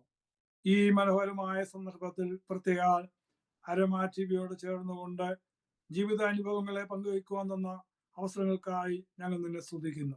പ്രത്യേക ഇന്ന് രാത്രി കാലം കർത്താവ് ഈ സാക്ഷ്യം കേട്ടുകൊണ്ടിരിക്കുന്ന ഇനി കേൾക്കാൻ വേണ്ടി പോകുന്ന പ്രിയ പ്രേക്ഷകരോട് അവർക്ക് ഞങ്ങൾ പ്രാർത്ഥിക്കുകയാണ്. ജീവിതത്തിന്റെ അവസ്ഥകളിൽ കൂടെ കടന്നു പോകുമ്പോൾ, കഷ്ടങ്ങളിൽ കൂടെ കടന്നു പോകുമ്പോൾ, വേദനകൾ കൂടെ കടന്നു പോകുമ്പോൾ, കർത്താവേ നീ എന്റെ കഷ്ടത കാണുന്നില്ലയോ, എന്നെ നീ കൈവിട്ടോ, അതേ സ്തോത്രം ഹല്ലേലൂയ എന്നൊക്കെയും ചിന്തിച്ച് ഭാരപ്പെട്ട് അനേകരെ ആത്മഹത്യ ചെയ്യുമ്പോൾ, കർത്താവേ ദൈവവൈദ്യന്റെ ജീവിതത്തിൽ ആത്മഹത്യ ഒരു മുഖാന്തരമല്ല, ഒരു പ്രശ്ന നിവാരണമല്ല, പിന്നെയോ എല്ലാ പ്രശ്നങ്ങളുടെയും മീതെ ഉള്ള ഒരു ദൈവം തമ്പുരാൻ ഞങ്ങളുടെ മീതെ ഉണ്ട്. സ്തോത്രം. ഉന്നതനും മീതെ ഉന്നതനും അതിനു മീതെ അത്യുന്നതനും ജാഗരിക്കുന്നു എന്ന് ഞങ്ങൾ വായിക്കുന്നല്ലോ.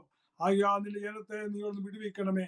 ആ ദിവസങ്ങളായി കടന്നു പോകുന്ന ഏത് പ്രയാസമായിരുന്നാലും, രോഗമായിക്കൊള്ളട്ടെ, അത് കടബാധ്യമായിക്കൊള്ളട്ടെ, മറ്റു കുടുംബ പ്രശ്നങ്ങളിലായിക്കൊള്ളട്ടെ, അത് കുഞ്ഞുങ്ങളെ കുറിച്ചുള്ള പ്രശ്നങ്ങളായിക്കൊള്ളട്ടെ, ഏത് വിഷയമായിരുന്നാലും സുഖത്തിലെ ദൈവം അവരുടെ നിലവിളി കേട്ട തക്ക സമയത്ത് മിസ്രയീമ്യരുടെ കയ്യിൽ നിന്നും ഇസ്രായേലിനെ വിടുവിച്ചതുപോലെ ആമേൻ സ്തോത്രം അവരെ വിടുവിപ്പാൻ വേണ്ടി ഞങ്ങൾ നിന്നോട് അപേക്ഷിക്കുകയാണ്. ഇങ്ങനെ ചെയ്യാൻ വേണ്ടി പോകുന്നതിനാൽ സ്തോത്രം സ്തോത്രം. പ്രാർത്ഥന കേട്ടിരിക്കാൻ സ്തോത്രം. ഈ പ്രസ്ഥാനത്തെ അനുഗ്രഹിക്കണം. അരുമ ടിവിയുടെ പ്രവർത്തനങ്ങളെ മേൽക്കുമേൽ വർദ്ധിച്ചു വരുവാൻ കർത്താവ് സഹായിച്ചാട്ടെ. യേശുവിന്റെ വിലയേറിയ നാമത്തിൽ താഴ്മയോട് യാചിക്കുന്നു, കേൾക്കണമേ ഞങ്ങളുടെ സ്വർഗീയ പിതാവേ. ആമേൻ സ്തോത്രം. ആമേൻ. താങ്ക് യു കർത്താവിന്റെ വിലപ്പെട്ട ദാസൻ പാസ്റ്റർ തോമസ് ജോൺ അവറുകൾ. എത്രത്തോളം സമയം വളരെ അനുഗ്രഹിക്കപ്പെട്ടതും ഹൃദയവുമായ ജീവിതാനുഭവങ്ങൾ ദൈവനാമ മഹത്വത്തിന് വേണ്ടി അരോമ ടിവിയുടെ ശ്രോതാക്കളോടൊപ്പം പങ്കുവയ്ക്കുവാൻ സ്വർഗത്തിലെ ദൈവം കൃപ ചെയ്തത് ഓർത്ത് ഞാൻ കർത്താവിന് മഹത്വം കരയേറ്റുന്നു. ശരിക്കും പറഞ്ഞു കഴിഞ്ഞാൽ ദൈവം എത്ര വിശ്വസ്തനാണെന്ന് ജീവിതത്തിലെ അനുഭവങ്ങളോട് രുചിച്ചറിയുവാൻ ഇടയാക്കി തീർത്ത ഒരു അനുഭവ സാക്ഷ്യം.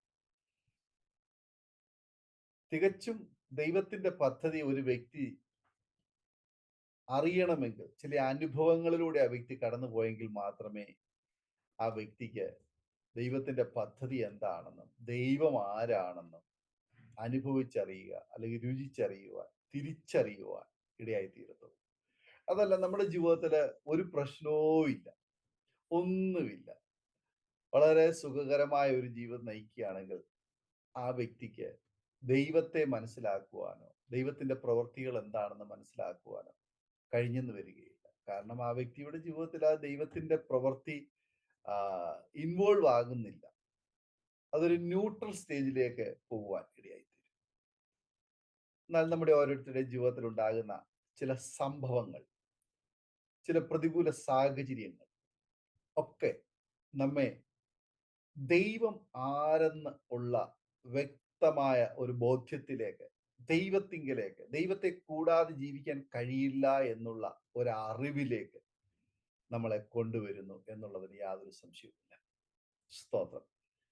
പ്രിയ ദൈവദാസന്റെ മാതാപിതാക്കന്മാർക്ക് 12 വർഷങ്ങൾക്ക് ശേഷം ദൈവം ദാനമായി കൊടുത്ത മകൻ എന്ന നിലയിൽ ഏക മകനാണ്. മറ്റ് സഹോദരങ്ങളോ പിതൃതുല്യരായിട്ടുള്ള അല്ലെങ്കിൽ മറ്റുള്ള ആ ഒരു സാഹചര്യങ്ങളോ ഒന്നും തന്നെ വേറെ ഇല്ലാതെ ഇരിക്കുമ്പോൾ ആ കുടുംബത്തിൽ ദൈവത്തിന്റെ പ്രത്യേക കരുതൽ അനുഭവിച്ച ചില സാഹചര്യങ്ങളെ കുറിച്ച് പറയുകയുണ്ടായി.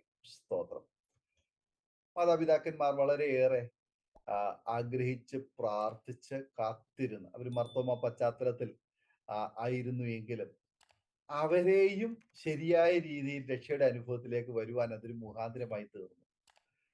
വിശ്വാസത്തിലെ അനുഭവത്തിലേക്ക് വന്നതിന് ശേഷമാണ് ദൈവദാസന്റെ ജനനം എന്ന് പ്രാരംഭത്തിൽ തന്നെ ഓർപ്പിച്ചല്ലോ. അപ്പോൾ ഞാൻ മനസ്സിലാക്കുന്ന ആ മാതാപിതാക്കന്മാരെയും ഈ യേശുവിനെ അറിയുവാൻ വേണ്ടിയിട്ടായിരുന്നു ആ ഒരു ജനനം പോലും വൈകിയത് എന്ന് ഞാൻ മനസ്സിലാക്കി. എന്നാൽ ഒരു വാഗ്ദത്ത പുത്രൻ എന്ന നിലയിൽ അബ്രഹാമിനും സാറയ്ക്കും ഒരു വാഗ്ദത്ത തലമുറയെ ദൈവം വാഗ്ദത്തം ചെയ്തപ്പോൾ അവർക്ക് അതിനെ ലഭിക്കുവാൻ തക്കവണ്ണം ചില ദീർഘവർഷങ്ങൾ കാത്തിരിക്കേണ്ടി വന്നു. തക്ക സമയമായപ്പോൾ ദൈവത്തിന്റെ വാഗ്ദത്തം അവരുടെ ജീവിതത്തിൽ നിവർത്തിക്കപ്പെട്ടു. ഇസഹാക്ക് വാഗ്ദത്ത സന്തതിയായിട്ട് ദൈവസന്നിധിയിൽ വളർന്നു വന്നു. മാതാപിതാക്കന്മാരോടുള്ളതായ ദൈവീയ വാഗ്ദത്തം ആ മകനിലൂടെയാണ് നിവർത്തിക്കപ്പെടുവാൻ. അത് ഇന്നും തുടർന്നുകൊണ്ടിരിക്കുന്ന ഒരു പദ്ധതിയാണ്. അതുപോലെ തന്നെ ദൈവദാസന്റെ ജീവിതത്തിലും ഒരു വാഗ്ദത്ത സന്തതിയായിട്ട് അനേക വാഗ്ദത്തങ്ങൾ ദൈവദാസനിലൂടെ ദൈവം ഇന്നും ആ തലമുറ അല്ലെങ്കിൽ ആ മാതാപിതാക്കന്മാരുള്ള ബന്ധത്തിലുള്ള വാഗ്ദത്തം ഇന്നും നിവർത്തിക്കപ്പെട്ടുകൊണ്ടിരിക്കുന്നു. കർത്താവ് സഹായിക്കട്ടെ. ആമേൻ. അത് കേരളത്തിൽ ഒതുങ്ങി നിൽക്കാതെ, ഇന്ത്യയിൽ ഒതുങ്ങി നിൽക്കാതെ, അത് ലോകരാജ്യത്തിന്റെ എല്ലാ കോണുകളിലേക്കും എത്തത്തക്കവണ്ണം ദൈവം അതിന്റെ ആ ഫലം ആമേനെ കൊണ്ടെത്തിക്കുവാൻ, അതിനെ നടുവാൻ, അതിനെ ഫലവത്താക്കി തീർക്കുവാൻ ദൈവത്തിന് കൃപ തോന്നി. ഇന്ന് USA-യിൽ ഒക്ലഹോമയിലും അതുപോലെ മക്കൾ വിവിധ സ്റ്റേറ്റുകളിൽ അമേരിക്കയിലും ഒക്കെ ആയിരിക്കാൻ ദൈവം സഹായിച്ചു. അവരുടെ മക്കൾ ഇനി അതങ്ങനെ പടർന്ന് പന്തലിച്ചുകൊണ്ടേയിരിക്കട്ടെ എന്ന് ഞങ്ങൾ ആഗ്രഹിക്കുന്നു, ആശംസിക്കുന്നു, പ്രാർത്ഥിക്കുന്നു. ഒരു വ്യക്തി കർത്താവിനെ അറിയുവാൻ ആഗ്രഹിച്ചാൽ, ഒരു വ്യക്തിയെ കർത്താവ് തിരഞ്ഞെടുത്താൽ, ആ വ്യക്തിയുടെ ചിന്തയോ കാഴ്ചപ്പാടോ പിന്നെ വലിയ പ്രസക്തിയില്ല. പകരം ദൈവത്തിന്റെ കാഴ്ചപ്പാടിലേക്ക്, ദൈവത്തിന്റെ കാര്യപരിപാടിയിലേക്ക് ആ വ്യക്തി മാറ്റപ്പെട്ടു കഴിഞ്ഞാൽ ദൈവത്താൽ പിന്നെ നമ്മൾ നിയന്ത്രിക്കപ്പെടുക, ദൈവത്താൽ നാം നയിക്കപ്പെടുക, ദൈവനാമ മഹത്വത്തിന് വേണ്ടി ദൈവം നമ്മളെ ഓരോ ഇടങ്ങളിലേക്ക് ആക്കുക. ദൈവം ഒക്ലഹോമയില് അനുഗ്രഹിക്കപ്പെട്ടതായ ഒരു സഭാ കൂടിവരവിന്റെ ഒരു പ്രാരംഭം കുറിക്കുവാന്, അവിടുത്തെ പ്രവർത്തനങ്ങളുടെ വിശാലതയിലേക്ക് നയിക്കുവാനൊക്കെ ദൈവം സഹായിച്ചു. അതുപോലെ ഇന്ത്യയിലും വിവിധ ഇടങ്ങളിൽ ശക്തമായി ശുശ്രൂഷയ്ക്ക് നേതൃത്വം കൊടുക്കാൻ കർത്താവ് സഹായിച്ചു. അനേക രോഗികൾക്ക്, അനേക ഭൂതബാധിതർക്ക് ഒക്കെ വിടുതലിന്, സൗഖ്യത്തിന് കാരണമായി തീരാൻ കർത്താവ് സഹായിച്ചു. ഇന്നും ദൈവം ഉപയോഗിച്ചുകൊണ്ടിരിക്കുന്നു. വിവിധ നിലകളിൽ കർത്താവിന് വേണ്ടി സാക്ഷ്യം വഹിച്ചുകൊണ്ടിരിക്കുന്നു. അതെ, ദൈവദാസനെ ദൈവം അനുഗ്രഹിക്കട്ടെ, കുടുംബത്തെ ദൈവം അനുഗ്രഹിക്കട്ടെ. ശുശ്രൂഷ തലങ്ങളിൽ കർത്താവിന് വേണ്ടി പിന്നെയും മുന്നേറുവാൻ ദൈവം ഉപയോഗിക്കട്ടെ എന്ന് ഇത്തരണത്തിൽ ആശംസിക്കുന്നു, പ്രാർത്ഥിക്കുന്നു. സമയം വേർതിരിച്ച് അരോമ TV ശ്രോതാക്കളോടൊപ്പം കടന്നു വന്ന് നല്ല ജീവിതാനുഭവ സാക്ഷ്യം പങ്കുവയ്ക്കാൻ കർത്താവ് കൃപ ചെയ്തല്ലോ. ദൈവദാസനെയും കുടുംബത്തെയും ആമേൻ ഈ സമയം നന്ദി അറിയിക്കുന്നു. ദൈവം ധാരാളമായി സൗഖ്യത്തോടെ, ആരോഗ്യത്തോടെ കർത്താവിനോട് ഏറെ പ്രയോജനപ്പെടാൻ ദൈവം ഉപയോഗിക്കട്ടെ എന്ന് ഇത്തരണത്തിൽ ആശംസിക്കുന്നു. God bless you. പ്രേക്ഷകരെ, നിങ്ങൾക്കും ഈ സാക്ഷ്യം വേറിട്ട അനുഭവമായി തീർന്നു ഞങ്ങൾ പൂർണ്ണമായി വിശ്വസിക്കുകയാണ്. തീർച്ചയായിട്ടും നിങ്ങൾ കേട്ട ശേഷം നിങ്ങളുടെ പ്രിയപ്പെട്ടവർക്ക്, സുഹൃത്തുക്കൾ കൂടി ഷെയർ ചെയ്ത് കൊടുക്കണം. മാത്രമല്ല, നിങ്ങളുടെ വലിയൊരു അഭിപ്രായങ്ങളും നിർദ്ദേശങ്ങളും കമന്റ് ബോക്സിൽ രേഖപ്പെടുത്താൻ മറക്കരുത്. നിങ്ങൾക്കൊരു പ്രാർത്ഥനാ വിഷയമുണ്ടെങ്കിൽ സ്ക്രീനിൽ കാണുന്ന വാട്സപ്പ് നമ്പറിൽ ഞങ്ങളെ അറിയിച്ചാൽ ഞങ്ങൾ നിങ്ങൾക്ക് വേണ്ടി പ്രാർത്ഥിക്കുന്നു. അതുപോലെ തന്നെ സാക്ഷ്യം പറഞ്ഞ പ്രിയപ്പെട്ടവരോടൊപ്പം എല്ലാ തിങ്കളാഴ്ചയും രാത്രി 8:30 മണി മുതൽ നടക്കുന്ന ഓൺലൈൻ പ്രാർത്ഥനാ കൂട്ടായ്മയിലും നിങ്ങൾക്ക് സംബന്ധിക്കാവുന്നതാണ്. അടുത്ത അനുഗ്രഹിക്കപ്പെട്ട സാക്ഷ്യവും വചന ചിന്തയുമായി നാം വീണ്ടും കൂടി കാണുമ്പോഴേയും എല്ലാ പ്രിയപ്പെട്ടവർക്കും good bye. God bless you all. ഓർമ്മയുടെ മനോരഥത്തിൽ മായാത്ത ഓർമ്മയ്ക്കായി അരോമ മാട്രിമോണിയിൽ നിന്നും ജീവിത പങ്കാളിയെ കണ്ടെത്തൂ. നിങ്ങൾ ഒരു ക്രിസ്തീയ ജീവിത പങ്കാളിയെ അന്വേഷിക്കുകയാണോ? അതോ മക്കൾക്ക് അനുയോജ്യമായ ഒരു തക്ക തുണയ്ക്ക് വേണ്ടി പ്രാർത്ഥിക്കുന്ന വ്യക്തിയാണോ? എങ്കിൽ അരോമ മാട്രിമോണി നിങ്ങൾക്ക് വേണ്ടിയാണ്. ഇന്നു തന്നെ സൗജന്യമായി രജിസ്റ്റർ ചെയ്യൂ. അരോമ മാട്രിമോണിയുടെ പ്രത്യേകതകൾ: രജിസ്ട്രേഷൻ തികച്ചും സൗജന്യം. ലോകത്തെവിടെയുമുള്ള അനുയോജ്യമായ ക്രിസ്തീയ ജീവിത പങ്കാളിയെ തിരഞ്ഞെടുക്കാം. വിവാഹം നടക്കുന്നതുവരെ സർവീസ് ലഭിക്കുന്നു. ഏറ്റവും ചെറിയ പാക്കേജുകളും തിരഞ്ഞെടുക്കാം. അരോമ മാട്രിമോണി നിങ്ങൾക്കായി ഒരുക്കുന്നു വിവാഹം പരമാനന്ദം. Email aroma matrimony2020@gmail.com.